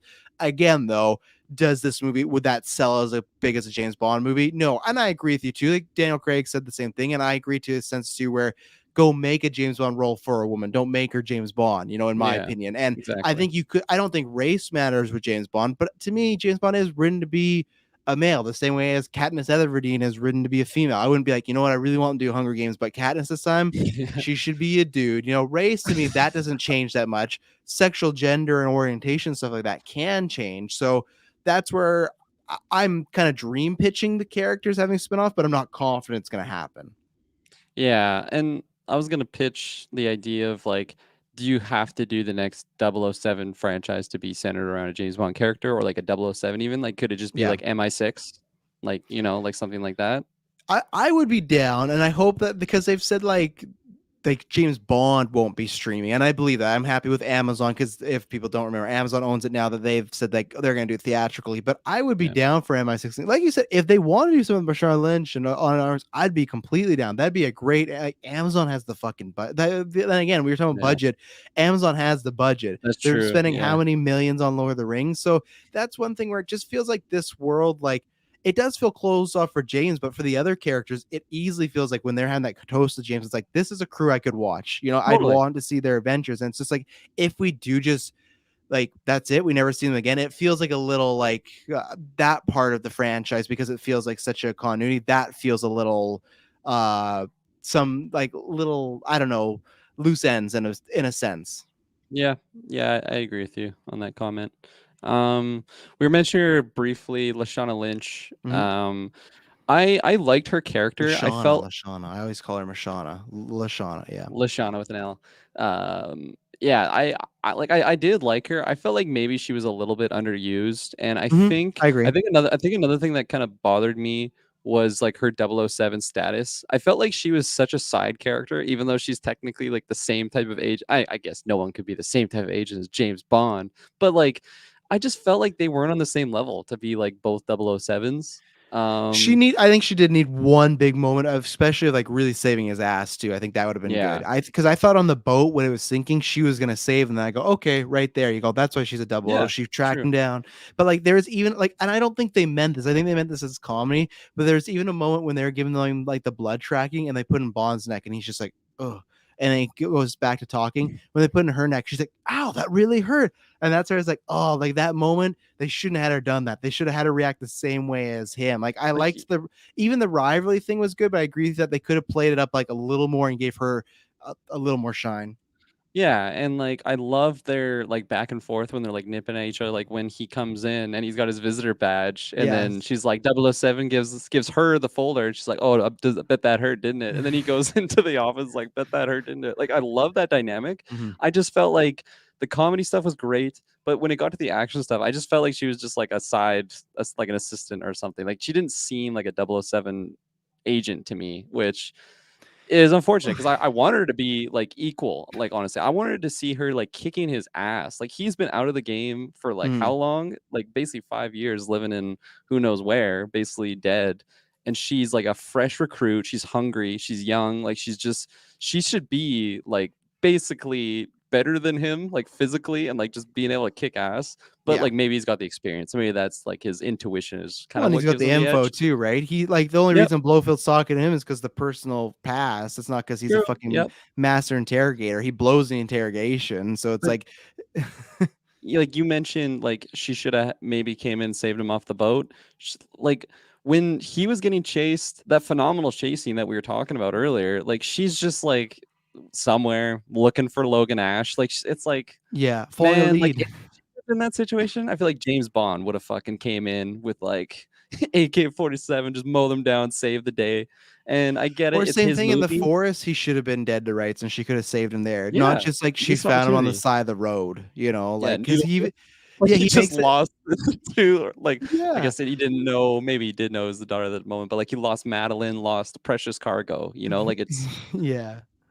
Well, yeah. and I like the joke of like, oh yeah, we're like, where have you been? But it's just like, yeah, she's following a lead, but it's like not that great because like that guy's dead. She was following and stuff like that, and also in a moment that I then again, these are more just minor nitpicks because overall I love the film, but still, when they do this thing where she goes, I think that he should have the 007 status again.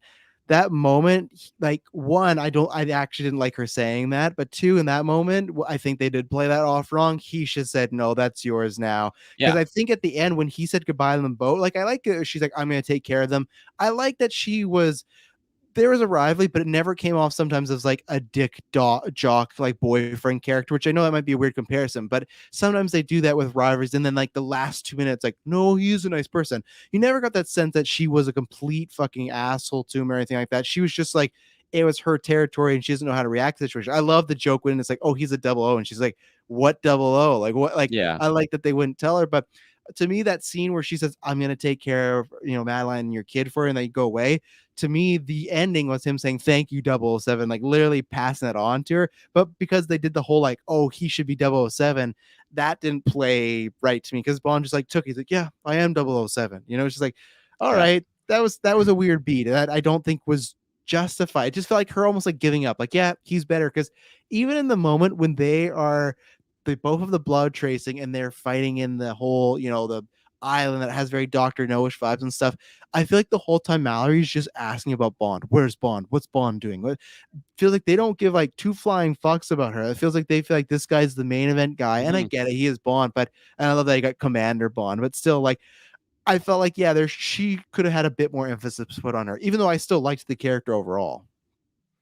Yeah, no, I agree with you. I did like the character, but I already mentioned I felt like she was underutilized. And you just mentioned those scenes when they're like, "Oh, where's Bond? Bond, need to talk to Mhm. Bond," and like that's what just made like she just didn't seem like a double O, like maybe a double O something agent, but she didn't feel like a 007. And I feel like Yeah. to give that moniker to her, it's got to be it's got to be warranted. Like I got to believe that okay, I can believe that she's the new 007. She's a fucking badass. She's saving the day. Didn't really get that at all. Like even when they're playing tug of war with that like Russian scientist dude.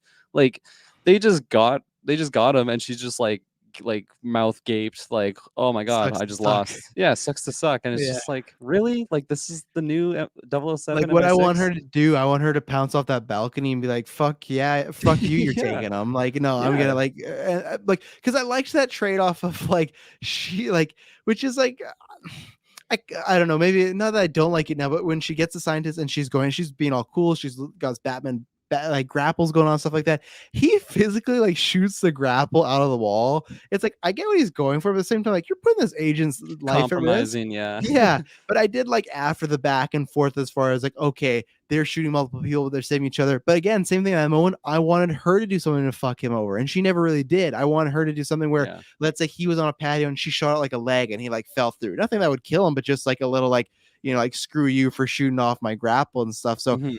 there's a few moments throughout where or the way they should have played it, because I agree with you. Like you haven't seen Suicide Squad, but when you do, there's a moment that's kind of the big one of the big gimmicks is Peacemaker, John Cena, Idris Elba's character, Dead Sport, is it Blood Sport? They're constantly trying to outdo each other, and multiple times it is that like, hey, one guy gets more kills or one guy gets that legless Gimli sort of thing. Yeah. And I think they should have done that in this, where she should have had a few moments where she did get the upper hand on Bond or the Mhm. situation just to show that, or in my opinion, as doing like the, trying to backseat direct. They shouldn't have had her a double O, and at the end of this movie, she should have became a double O. Then, like throughout this journey with Bond, she's learned more and stuff like that, and that's where it's like it would change some dynamics. But if she's still kind of, I guess that's kind of like Anne Armis's character. She was in training, but I feel like that could have been something where it's like he dies and we're giving you the 007 moniker because it's like you earned it and maybe he said some good things. Because I liked that he kept like it was weird. He kept calling her 007. So when they're just like you're 007 again, he's like, yeah, fuck yeah, I am. It's like, no, like it felt like he was very respectful about it. He was always giving her credit. And like right away, I Mhm. love the scene where she goes to like pretend to sleeps with him and then she tells the whole situation And he is just like giving her advice when he's like, well, the CIA and MI6 aren't getting along. That means something bad. You should look in this. Like, I like that it wasn't him always dick measuring. It felt like he actually respected her and was trying to like pass on some knowledge to like a newer agent, but then he just took that title right back. Yeah, and, like, I loved her intro, like, her introduction, I thought it was so Yeah, great, like, really good. he sees her at the club, and okay, and then giving her a ride home, "Oh, okay, new love interest or something," and then she just gets right down to business, like, "Let's go to the room," and he just, like, slams drinks, Takes her like, hair "Oh, off. Yeah. okay, we're doing this," and then it's revealed that she's a 00 agent, and, like, when she drops that line of, like, "Oh, yeah, and I'm 007," it's just like, oh, that's like a gut hit, you know, and like all that introduction stuff was great. When she mentions like, if you get in my way to the scientist, like I'm gonna shoot you right in the kneecap, and it's like, holy shit, okay, this is a badass, and I The was one really that works. excited, and I felt like it was just completely, it was a big letdown, honestly, in my opinion. Just I didn't buy that she's 007. You mentioned like he was always getting the upper hand on her, Yeah. um, and like yeah, he's being respectful with the name, but like when she just like mercy, it's like, sir, I request permission to give him 007. Like I honestly hated that. Like when that happened in the movie, I was like, okay, what's gonna save this? Is he's gonna be like, no, you deserve that name. Like that's you now, Yep. and didn't happen. I was Nope. He hopeful just that maybe it would happen on their goodbye. Never happened. Like he died as a 007. And I And swear Mallory was like, "I agree." And it's just like, yeah. what? Like, because then the way they're playing that scene was almost like what they should have done. I'm not saying again, backseat directing, but it's like they almost played off like she was trying to be 007, almost like Miss Moneypenny, right? And it's like clearly she wasn't ready for out the field action. So maybe she could have like the thing is like she didn't become a 007 by doing so much good stuff, right? But she also wasn't like an absolute screw up where I felt like, oh, she needs to give this up. Like it didn't feel like someone in over her head. It just felt like, okay, you don't have maybe you're not on the same level as him, but to give it up, it feels like that's a character like Miss Moneypenny where it's like, no, she shot James Bond once and she's having PTSD. I don't think this character is having PTSD from shooting people and stuff like that. She, I think, can get the job done. She's in the finale. So for her just to be like, yeah, I'm not 007 anymore. I'm gonna be something else. It's like, oh, okay. Like Yeah. it was especially with Bond saying it's just a number. It was a strange moment. It was a strange, like I said, to Yeah. me that and the Rami Malek Lengo and the kid, that was the two head scratches of like, I can try and make this make sense, but it doesn't really work for me. Yeah. No, exactly. I feel like there was something else I was gonna say on the character, but can't quite remember. So Well, let's talk about the other one. Let's talk about Miss Anna de Armas, who is hell just yeah. in this movie for the briefest of moments, but man, does she steal it. This is a character, again, she's one of the best actresses going around. I realized after this movie, the same way I have my Florence, hashtag Pew Boy shirt, I'm like, I gotta get myself a Anna Armas shirt because I like this woman has come. I'm so excited to do a retro of this movie one day. She's come so far from when I saw her Knock Knock, this like Eli Roth sex thriller, and I was like, okay, who is this girl? And then between this, Blade Runner, Knives Out, like she is proving like, and here like whatever people can say what they want, but like she's just a gorgeous woman. She's just like, if people you want to hear me the most male way, she's like a 10, right?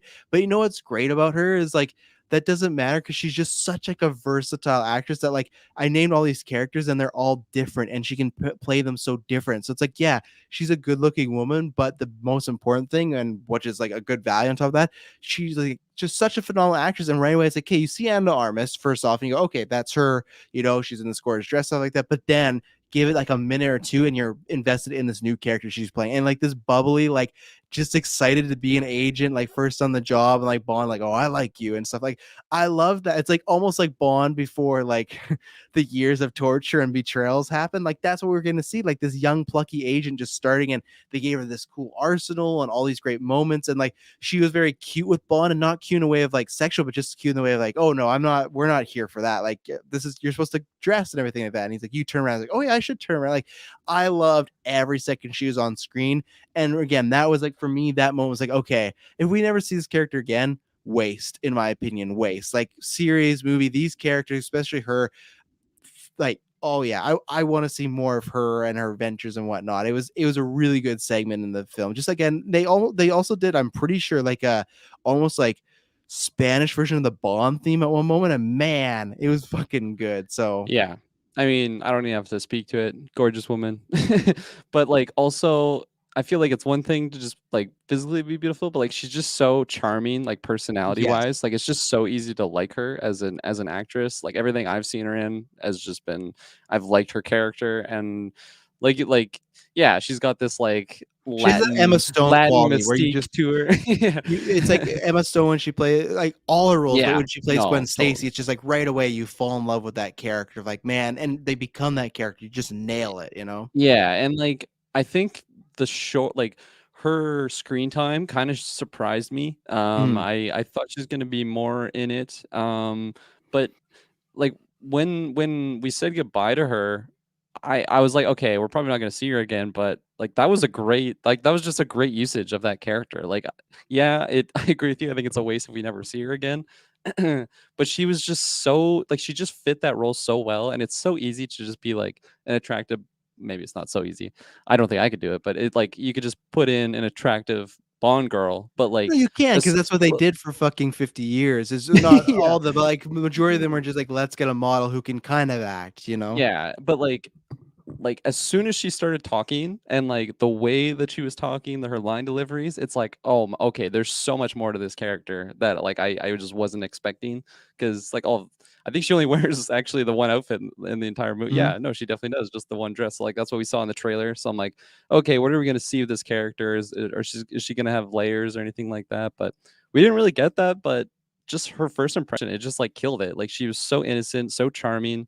She just seems so like the eagerness that she was showing in the character role, like just fresh out of training, like she just seemed so green, right? Until the action came out. And Yes. then it's like, oh, okay, she can hold her own. Because at first I'm like, oh, this is going to be like a detriment to the mission. Like she's going to be, I don't know, maybe too nervous or just can't like focus on something. She's just too, yeah, she's just too nervous. But they get to the party and she's like all business, and then Bond's just like, let's just get a drink. She's like, oh, that's a great idea. Just slams it. Like, okay, let's go back to the mission. Yeah, that was so good. And her eyes are like they make it like someone's taking a shot for the first time. Like her eyes are like watering and her like they're red and stuff like that. And And it just it was so funny because like I can't think of a Bond girl that's similar. Like just like the way that she's behaving. Maybe there was in the older films. I can't really speak to, but like also just seeing like Daniel Craig's Bond, like just kind of observe her and being like, this is so like you're interesting. And then when he said yeah. goodbye to her, it's just like you were just excellent. Like he's just like in awe Yeah, of the yeah. character. And 3 weeks and she's like, oh, something like that, you know, like yeah, close no, like enough. Yeah. all of that was great. I think like like she was 10 out of 10 in the movie. She was so phenomenal. So here's the thing when we think about this, because like I knew her from Knock Knock. That's when I seen her, but that's not when I was like I was not saying, oh, she's gonna be a big star. She was just like, okay, she's the female femtelle. She's like a sex object in that movie. So like I'm trying to look at what else she was in, but if you look about it, like well, actually, I don't know. You've still never seen Blade Runner 2049, have I you? haven't seen Blade Runner. I knew she was in that. She was Yeah, in War Dogs. She was the love interest of Miles right. Teller. Miles So Teller. I if think that what was probably the first thing I saw her in, honestly.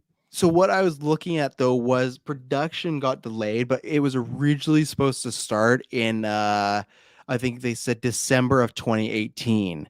So it's a crazy if you think about that 3 years ago when it was starting, and they didn't start filming till April 2018. But if you think about when they cast her for this role, she was not like Anna de Armas yet. Like, okay, Blade Runner had just come out, but I feel like Knives Out has really like gotten her star status to being like, A-list, well-known, stuff like that. I love Zoe Kravitz. I will always say that I still think they missed the boat on casting her as Catwoman. I always say, like, I think Zoe Kravitz is going to kill it, but I just think she would have done phenomenal. But so if you think about this, if they cast her in 2018, that's just a year after Blade Runner. That's before Knives Out. She was not like big time star yet, right? She was an uprising star, but still enough that I think that justifies it now. Where when we watch this 3 years later after 2018 and she's grown so much as a star, you watch that and you go, oh, that's kind of weird that she's in it for so little. But I think the timing of when it was actually filming makes sense for kind of where she was. It's like an agent would pitch as like, hey, this is going to get a lot of good eyes on you. This is a fun little role. People will be talking about you. Here you go. Where now it's like you see her and you expect, well, she's a main actor. She's going to be in this a lot more. So maybe that's the thing. Maybe it is not like a setup for anything. It's just the happenstance of, oh, she's a bigger actress now. So that just kind of happened, like a happy accident. Hmm. Yeah, absolutely.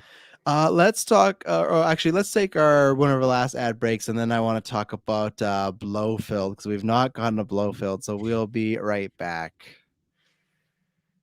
And we're back. So before we talk about Blofeld, I actually just want to talk about just Spectre in general. Really like what they did here. They had that type of Hydra feel, which you could argue Hydra is based off Spectre and the Bond things, whatever. Sequel organization. I loved like the really fucking weird ball they're having, like that which I guess we still got to talk about the actual like weapon of mass destruction. But either way, the ball when they just had like his eye on a pillow going around, and that was such a cool thing because I was like, I knew when they said, "Oh, he's just rambling in his cell," I'm like, okay, clearly it's not he's just rambling in a cell. It has to be something, right? And I love that, like, what is he doing? He's talking to people, like other Spectre people. Like, that's so cool. We mentioned the Cart Vespers, tombstone, everything like that.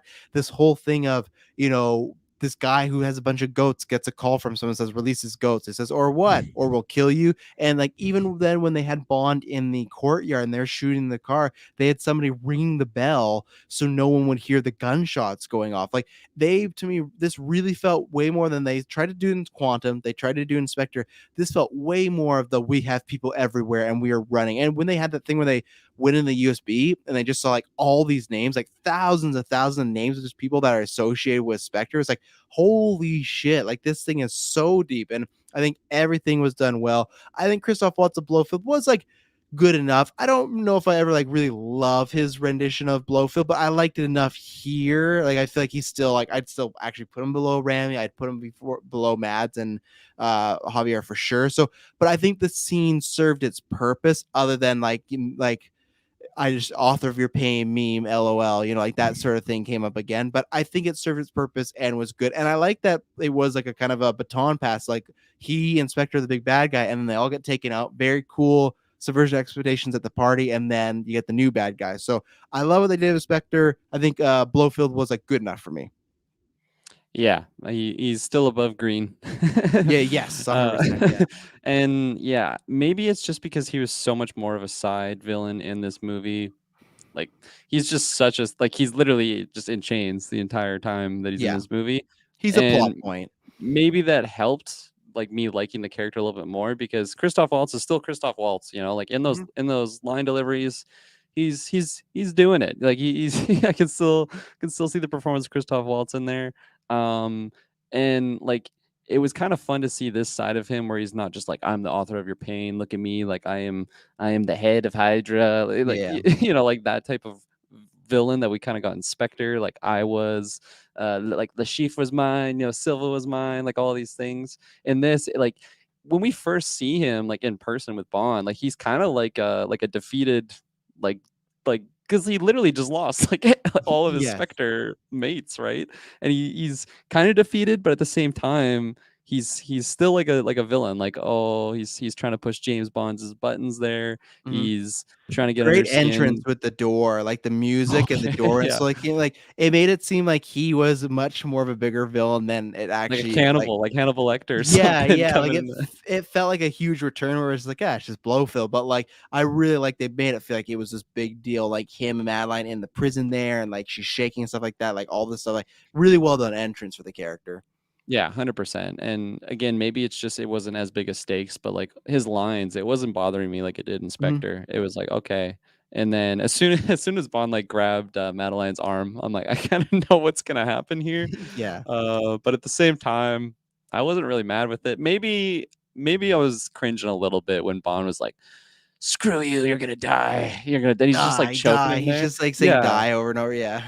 it's almost like he knew he had poison on him. Like it just seems so eye rolly for me personally. It was just I don't know. I get Mhm. it. He's getting under his skin. He's attacking him personally, getting like the Vesper stuff, but I don't know. I have a tough time thinking my Bond would do that in that instance.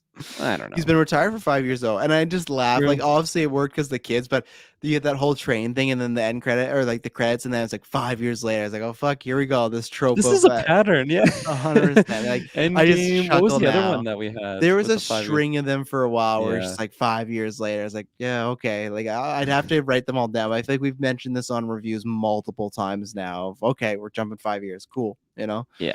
So Yeah. So other than that, I don't really have anything else to say on Blowfest.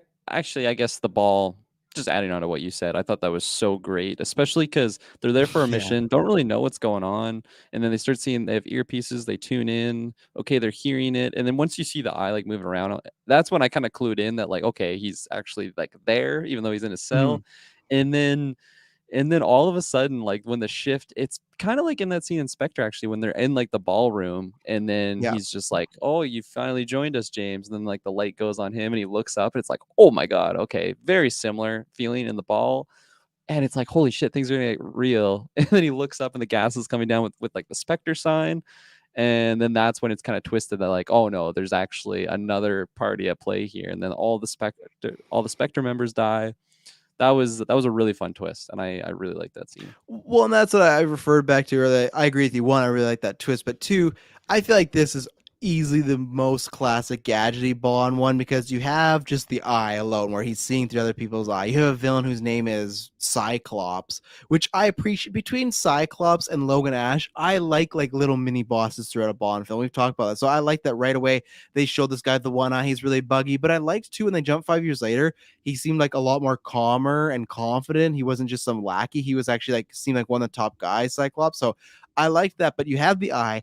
You have like look at where we got from Casino Royale to the main plot being card counting. You have this like transferable, targetable, like nanobytes DNA killer that will just burst you.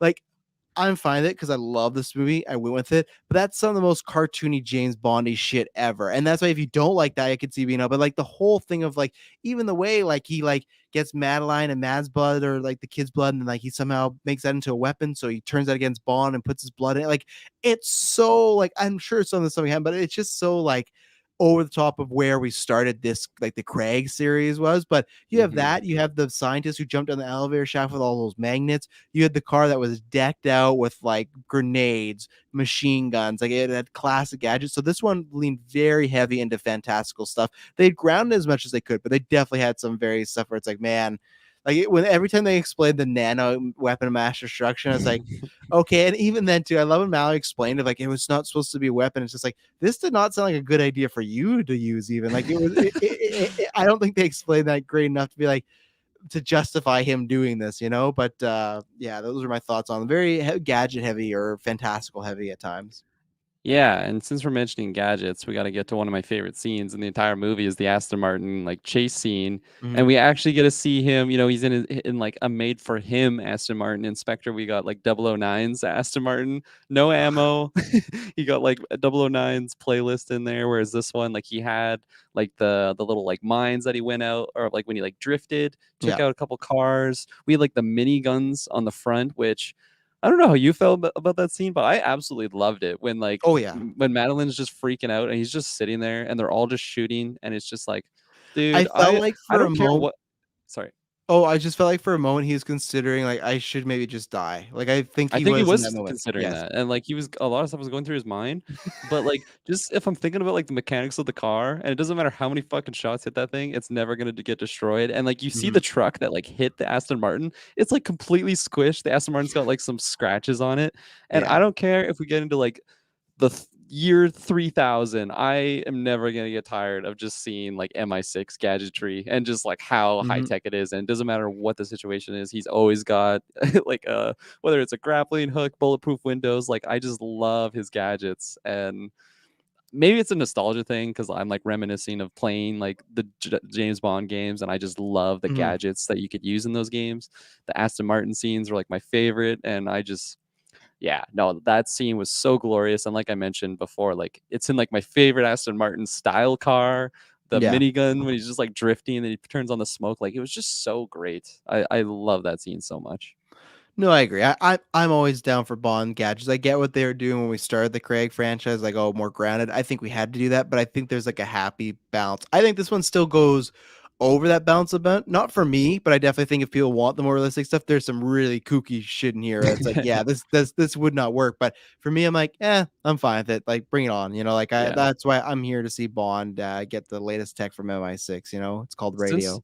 since we're still just talking about gadgetry, I feel like I'm gonna completely forget about this scene if I don't mention it right Mhm. now. But when what's like what's Rami's villain's name? Like what's their clan, like they're not Spectre, what are they called? Do they have a name, or is it just like Ramy's Oh, I feel villains. like they meant Ramy's Ramy's goons. villains. Yeah, Ramy's good. No, I feel like they mention it, but no, I don't Yeah. remember. Or at least it's maybe the name of what the island was, but Yeah, possibly. But like when they're going to the building to like capture the virus, I forget what the virus is even called now. Do you remember? no, Minegress or I something like just that? know it's Something nano grace. Yeah. something. Yeah, um yeah, but anyways, when they're going to that building and they capture the Russian scientists, they like basically murder everyone else. And then they put out like that gadget with like the magnets in the elevator shaft. That yeah. was such a great scene. Oh my Mm. gosh, I love it. Because at first I had no idea what it was. I thought it was like explosions or something. And then it's just like their suits are just like magnetized. Just again, I love seeing cool gadgets like that on screen, especially in my spy movies. Oh yeah, It's where they 100. belong. Oh yeah, 100%.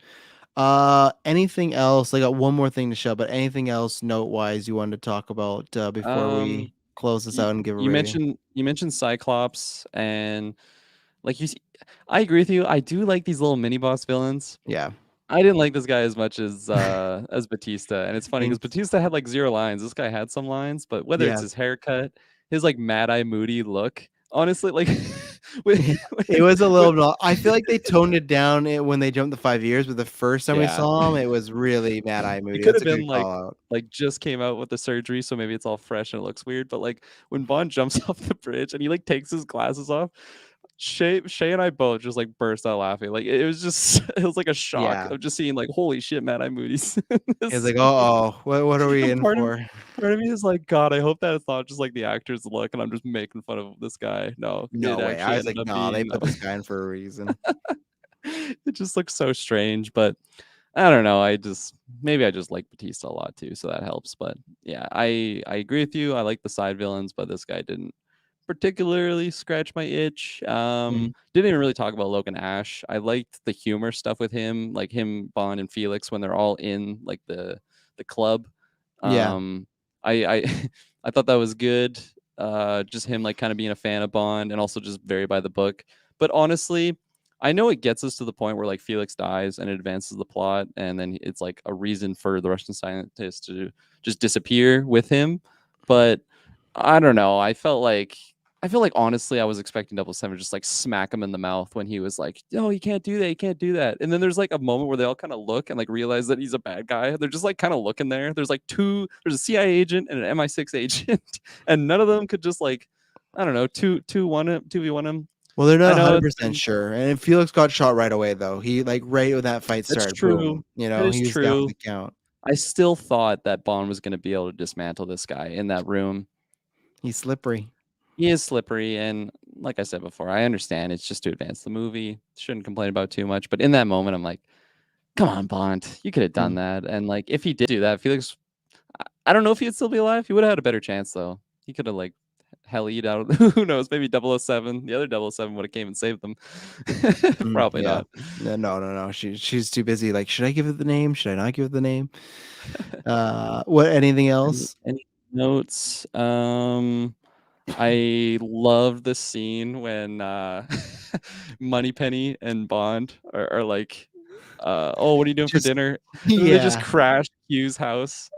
That whole He's scene like was going just to have a so date good. with a Yeah. gentleman, and they're just like, "Yeah, we're gonna take this over." Moneypenny's like eating some of the food. He's like, "Don't touch that!" Like, yeah, it was And good Bond stuff. walks in, just like grabs his red wine, just like cracks it Yeah. open, like it's all prepped. I love that moment. But also the scene that followed when they they go into M's office and Q's like, "Oh, Bond, like how's retirement? I haven't seen you." He's Yeah. like, "Oh, give it." Like I know he's crashed at your place. Like that got a lot of Yeah. laughs in my theater. That was great. Yeah, and I really like I should shout too, I really liked that, like, intense argument between Bond and Mallory. I really like that. I think the actors did a good job. It all Yeah, made sense of, like it was, like, Dick measuring that sort of deal as far as, like, who's more responsible, who's accountable, Bond wanting to get in there and him saying, "Absolutely not." That all really worked for me. I really like that. Yeah, at first I thought they were trying to say that Q and Moneypenny were an item because she was going home for I dinner, thought but for sure. Yeah, then no, he said he was expecting a gentleman. So I like that scene. It's always good to get some Q stuff in there. We got some more gadgets, but yeah, and I honestly liked the gang better this time because, like I said to you, Inspector, hmm I didn't really enjoy how much they were Inspector for the story, especially with that I guy. agree. So this to me felt like the right amount they were in there. You know, not too Yeah. much, not too little. They got some character moments, all of them perfect. You know, like I think Moneypenny you could throw a little more too, because I feel like she's a great actress, Venom aside, and I think you could throw some stuff. But I liked this type of almost bandwidth, or how much time was given to these characters to go around. Yeah, I completely agree, especially like when you get to the end and they're kind of having that like almost like like a ceremony for like Yeah. Bond, like it just in M's office. I like if I had that scene at the end of Spectre, I wouldn't have, I don't like it wouldn't have had the same I don't know, just meat and potatoes to it. Whereas like Mhm. this one, I got more likable scenes with all these extra characters in this movie. So then when they're all together, it's like this really felt like a family more so than like what Spectre did. Because like you said, I just didn't really care for their ensemble Yeah, the little side usage. Yeah, quest. yeah, exactly. That fucking Um, guy. and just my last, yeah, just I guess you mentioned like the heated argument with M and Bond. I absolutely love that. It seemed very like it got really heated and like Yeah, I really. was surprised they got back together. It felt like it That's was what I like was. a Yeah, that's what relationship I was gonna ender there. say because like it seemed like that, like burning bridges, and Yeah. then the next thing they're just like outside, just like, oh yeah, no, this is what's happening. They're just like back to business, and I don't really have a problem with that because I like their relationship, Mhm. and but it I don't know, maybe like I don't even know if I'd throw in like an apology type scene because it's maybe they just have those types of arguments all the time, especially when Bond's like, you're drinking off like an awful lot today, Yeah. I and don't know what it got seemed personal. smaller, Yeah. you or the desk, and then when he leaves, it was definitely not the desk, and then he Yeah. walks away. It's like, "Oh, Like, shit." it seemed personal, Oh, yeah. and yeah. So I liked all that stuff, and then again, just touching upon the end, it was such an emotion. Like I had like tears in my eyes, Oh, yeah, I honestly. was Like crying, it, yeah. yeah, it That's like, was, "Oh, shit, they're doing it." And then, like, they got everything that, like, them cheers in, seeing the girl and her together. Lisa yeah. Seydoux doing the fucking great job having to act with the stupid radio in her hand, like, Oh, that takes some, like, real talent to just act like, sometimes when you have another character or actor there you go, you have something to bounce off of. No, it's just her on screen with a fucking radio, she not talking to Daniel Craig, so She is so phenomenal. She's oh, such a yeah. great actress. I feel like I haven't. I mean, I know I've talked about Madeline, but like, just put more emphasis on the actress of Mhm. like Leia Seydoux, believe her name Yeah. is, and like getting tears in this, getting tears in Death Stranding due to the dooms. Oh, yeah. But she knocked it out of the park in this movie. I liked her performance in Spectre. Maybe just me really liking the actress helped a lot, but Mhm. honestly, like this movie, like I really, really like the character now. Yeah, no, I agree. The last thing I guess we should talk about is we should talk about the opening credits, because we usually do that at the end of every podcast. Absolutely, yeah. Obviously, it's different because we've had the song for a long time. So I think we've even talked about the song cast. Like, I like the song, but like as far as I think with Skyfall, I was like, okay, best Bond villain, best Bond song. I would not put this as the best Bond song, but those opening credits, I could make a heavy case for it being the best opening credits of any Bond, because man, they got creative. There was Dr. No Easter eggs. There was, to me, Easter eggs for like, at one point they showed the clock, which it's great, so No Time to Die, but they were like, it was in the shape of a heart. So yeah, it's because of him and Madeline, but those hearts looked a lot like the casino hearts from Casino Royale. There's just Yeah. one moment where the car like crashed into like a desert and he's walking around. It felt like Another Way to Die from Quantum of Solace, where that had like a very sandy vibe. So like it felt like there's just a bunch of cool like Easter eggs, but it was also just a fucking cool like set piece when they had his DNA in this, like it was guns making his DNA and the guns shooting off, and that's like Yeah. sure like it's in his DNA to kill. It was like See, so y cool. yeah, I definitely took that symbolism for it, but also once you get into, like, the plot of the movie, like, it's about attacking the DNA, so it fit there, Yes, but also I totally took 100%. that as, like, he's it's in his DNA to be a killer, and Plus it's passing I his DNA on because he's a kid now, so like he oh, has, yeah. Oh so yeah. many crossover symbolisms, but yeah, no, I love the opening, like, the song alone, I listened to it today, I've been listening to it lately, like, it's just such a great song. Mhm.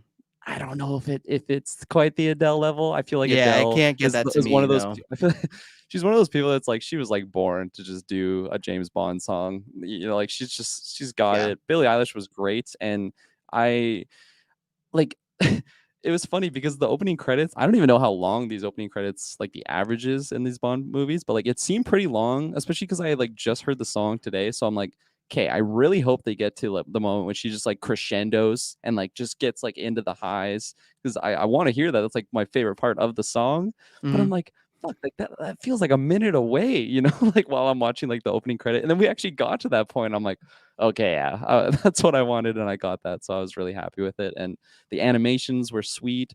We got I'm not too familiar with like the Easter eggs that you're shouting out, the Well, Doctor so Note. like I said, to me the cards, to me like the Casino clock thing, Royale. yeah, that, and then there's the Another Way to Die. If you'd have to go back and watch Doctor No, the way when it said No Time to Die, and those were those like little circles, and they kind of transitioned into the scene. That's from Doctor No and stuff like that. Oh, So okay. that was really good. This is in the opening credit, but the end credit song. Do you know what that song was?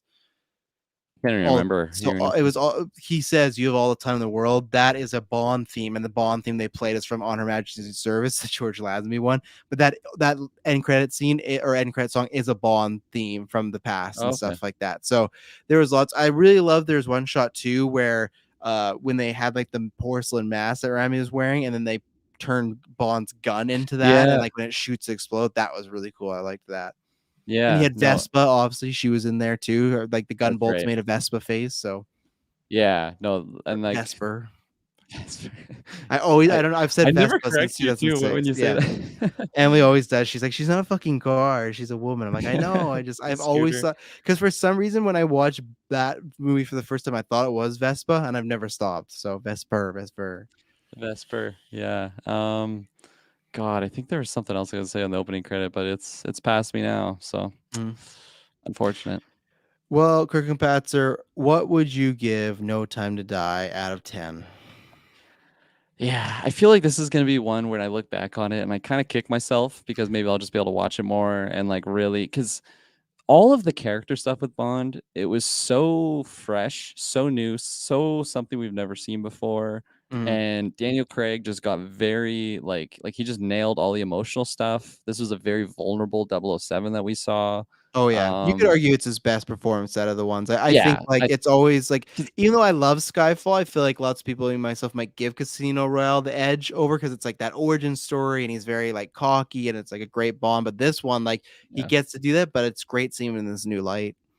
No, 100%. And you get to see like probably more of a like an actor like performing to Yes, what he can do because like I'm not gonna say it's easy to do it, but I would say it's easier to just be the cool Bond of like 100%. you Yeah, just drop one-liners, you look handsome, you know, you're oh shaken not stirred. Like just dropping those lines that we all yeah, we just eat into. It's like, oh my God, that's James Bond. But like to actually be like whether he's at Vesper's tomb and being like, I'm sorry, or I what does he say? I miss you. There I you miss go. you. And Yeah, then all the stuff with the daughter, like him getting really like personal with Madeline, just all of that stuff. Like I just think like that is so different, but also on another level. But like it's literally on another level. Like it's tough to compare cool Bond to like more sensitive and vulnerable Bond. yeah, to me, the way I compare it is and it's funny because they're really good friends. I feel it's exactly what Hugh Jackman did with Logan, where like there's him playing Wolverine, but then there's him playing Wolverine and Logan, and it's like, yeah, Yeah, Wolverine's still there, but it's completely different, and not yeah, completely different in the sense. It's just like it's showing all these things that we've never seen before, and it is like, okay, he's like acting. That's what it feels like here. Like there's that one great moment when Rami, like he's pretending like he's bowing down to Rami to get his gun, but just how he sells that, he feels like so little. And Rami, the little creeper, is like, you see, this is your father. He's bowing to me. That's power. that's And just power. like the way Craig sold it to me was a moment where it's like, oh man, he's like scared because like obviously it's his kid. So I think he Mhm. does get more of like, he gets to do the actor route, which and it's good because it Yeah. doesn't come off as like pompous or like, oh, this guy just wants to act. It's like, oh no, it all works for the movie. Yeah, and it's really tough when I want to rate the movie because it's like there's times when I want that Casino Royale Bond where he's Hmm. literally just he's 007. He's a fucking train killer with a license to kill and he's just a badass, very handsome, very just charming. This one he is charming, but it's like it's so much more personal for him in this movie whereas the other ones he's just like doing a job. Yeah. And yeah, so I think I'm gonna rate it a 9.5 out of 10. I'm not Oh. gonna give it the solid 10, which I gave Skyfall a 10 out of 10 because I've seen that movie so many times, and every time I watch it, I honestly fall in love with it more. Hmm. This one, I feel like it will have that effect because it's like, oh, this is just the character stuff is so well done. But then you get into the stuff with like the daughter just being let go, you know, and it's just like, Yeah. what was the reason of that, or the misuse of like the new 007? I think that was a big missed potential, honestly, in my eyes, and it kind of bugged me because I felt like, yeah, you're giving us a female person of color of like being the new Bond, and I felt like it wasn't on the caliber of what I know my 007 is, and it's Mhm. unfortunate because it's nothing to do with the actress. I thought like her line delivery and everything was great. Mhm. I really liked the character. I just wanted more of the character, Yeah, and it's just pure writing and directing on that yeah, standpoint. exactly. But honestly, I could be kicking myself because like I could be watching this again and be like, "Fuck, this is a 10 out of 10 movie" because of all the character stuff. But as of right now, that's how I feel. Yeah, so I will like I'll do the twofer of like I am 100% giving it a 10 out of 10, but I do think that the more we've talked about it, I think know where it ranks in the ranking, where I think there's probably, but also the benefit of the doubt is like it's minor spoilers. We're gonna rank other things, but like you said, Skyfall we've seen multiple times, but there's just things where it's like I don't know if, like I said, him letting go of the daughter, it's not a big thing, but it's like, I don't think you can ever explain that way. Where Skyfall has a few of those moments, like we talked about, but it's I feel like they're lesser than with this one, where this one, especially with the double, like you brought up, there is a lot of more egregious ones where it's like, yeah, you guys could have just like done like just a quick rewrite of this scene, and that would have really fixed something going forward. So, but for me, it's still like I've always said before, a 10 out of 10 doesn't represent that film as perfect. It's just my enjoyment level, and that's what I got out of this. The twists and turns, everything we've talked about. It's definitely one of the best Bond films. Again, for Craig to have this, Skyfall, Casino Royale, any Bond will be lucky to get a film quality of one of those, because you could argue any of those films that came out that year was maybe the best film of that year. Like for me right now, this Mhm. is my favorite film of the year. We'll see what else comes out, but it's just also, and like I love, as I talked about before, I feel like it's a trend. I have to do a real study because I want to do this on a topic, and maybe it might be a solo cast, but like I said, I've ever felt like since The Dark Knight Rises, pulp culture and directors of art have been obsessed with, which I like, giving these main characters big endings. Batman got like an ending. Yeah, he survived, but it was like the ending to a character, right? And then Logan got that, and then Iron Man. Bond never got that. It's like now he gets that, and that's why I feel like Nolan with big stream stuff might be very, impactful. And the good thing is, though, when you do a finale like this, you got to do it right. And imagine if you would have the same ending where he dies and all this stuff happens in Spectre.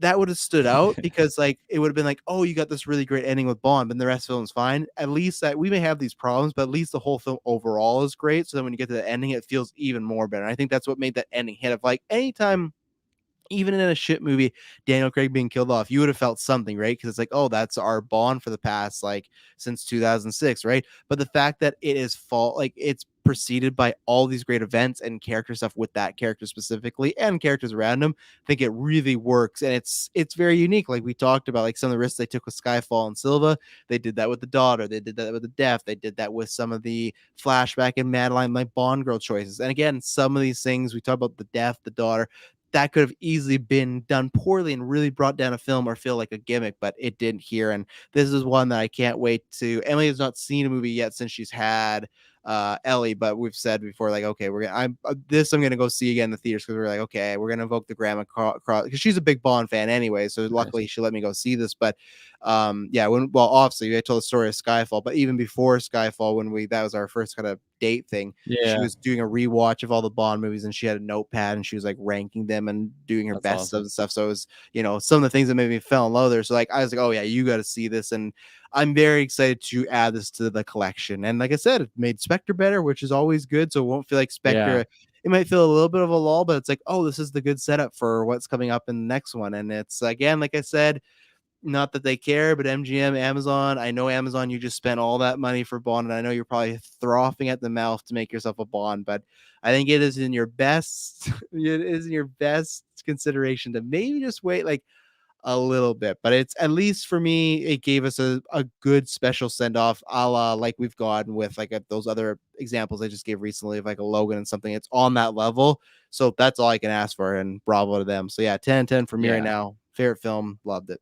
Yeah, I think what you just said near the end there too is big, where it made Spectre better. And Yes.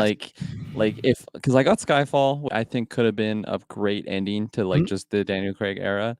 And then I got Spectre, and it's like, uh-oh, okay. He's walking off in the sunset.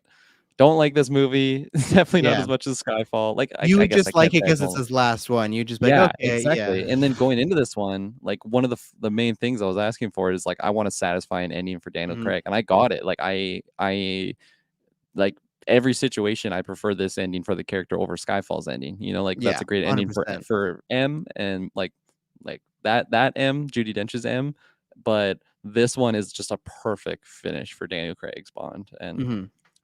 man, it Well, was great. and the Skyfall ending to me more fits the anthology Bond, where it's like, oh, it just ends with him like giving some backstory on his character, Yeah, losing a friend, and now he's back to doing his mission. Where this, once they really start invoke, especially like we said, it hurt to me. It's funny, it helped this film. Inspector kind of hurt it when they evoked the whole like all these films are connected. That's yeah, when you didn't it would have felt weird if he would have ended this film with the mother and the kid and then went back to MI6 like, I'm ready for duty. It would be like, this doesn't match this character, like this Bond, like this version yeah, of Bond. It doesn't play. This kind of feels like the ending.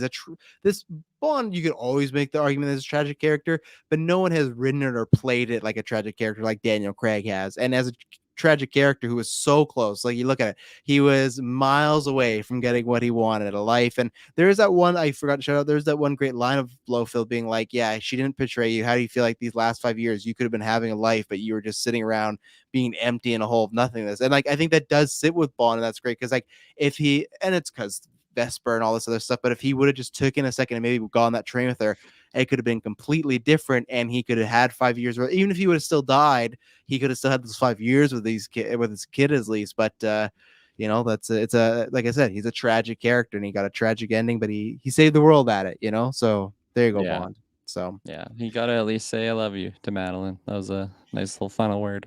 yeah, well, yeah, we've done it. We did the retro. We finished off the last Daniel Craig Bond. It's the end of an era. This is definitely not happening again. As he's gone. He's poor Bond is. I gave this movie a 10. He's in 10,000 pieces. Unfortunately, he's just scattered all over. For the first time ever, Bond is just With doo doo, scattered all over. the Yeah, with bunny. yeah, yeah. So yeah, it was lots of fun. Thanks to everybody, the fans, listeners who were always bugging us to do it. I hope you enjoyed this review. Kirkland, any last thing to say before we get out of here? We talked about this for a solid 2 hours, so pretty good for just us two. But clearly, that means we had lots of things to say about this movie.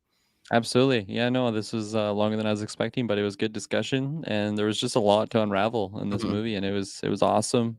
Just especially just coming from the retros. I'm so glad we did them because I Yeah. guess I'll probably say something when we do our rankings on the retros, but nonetheless, I'm so glad I did them because it just made me appreciate the Daniel Craig movies so much more. I was someone that didn't like I had bad thoughts on Casino Royale the first time I had seen it. I probably had only seen it the first time before we went back into the retros, and I've really appreciated that movie now. And yeah, it's just I'm so glad we did them. So much fun doing the retro with you, and yeah, here we are.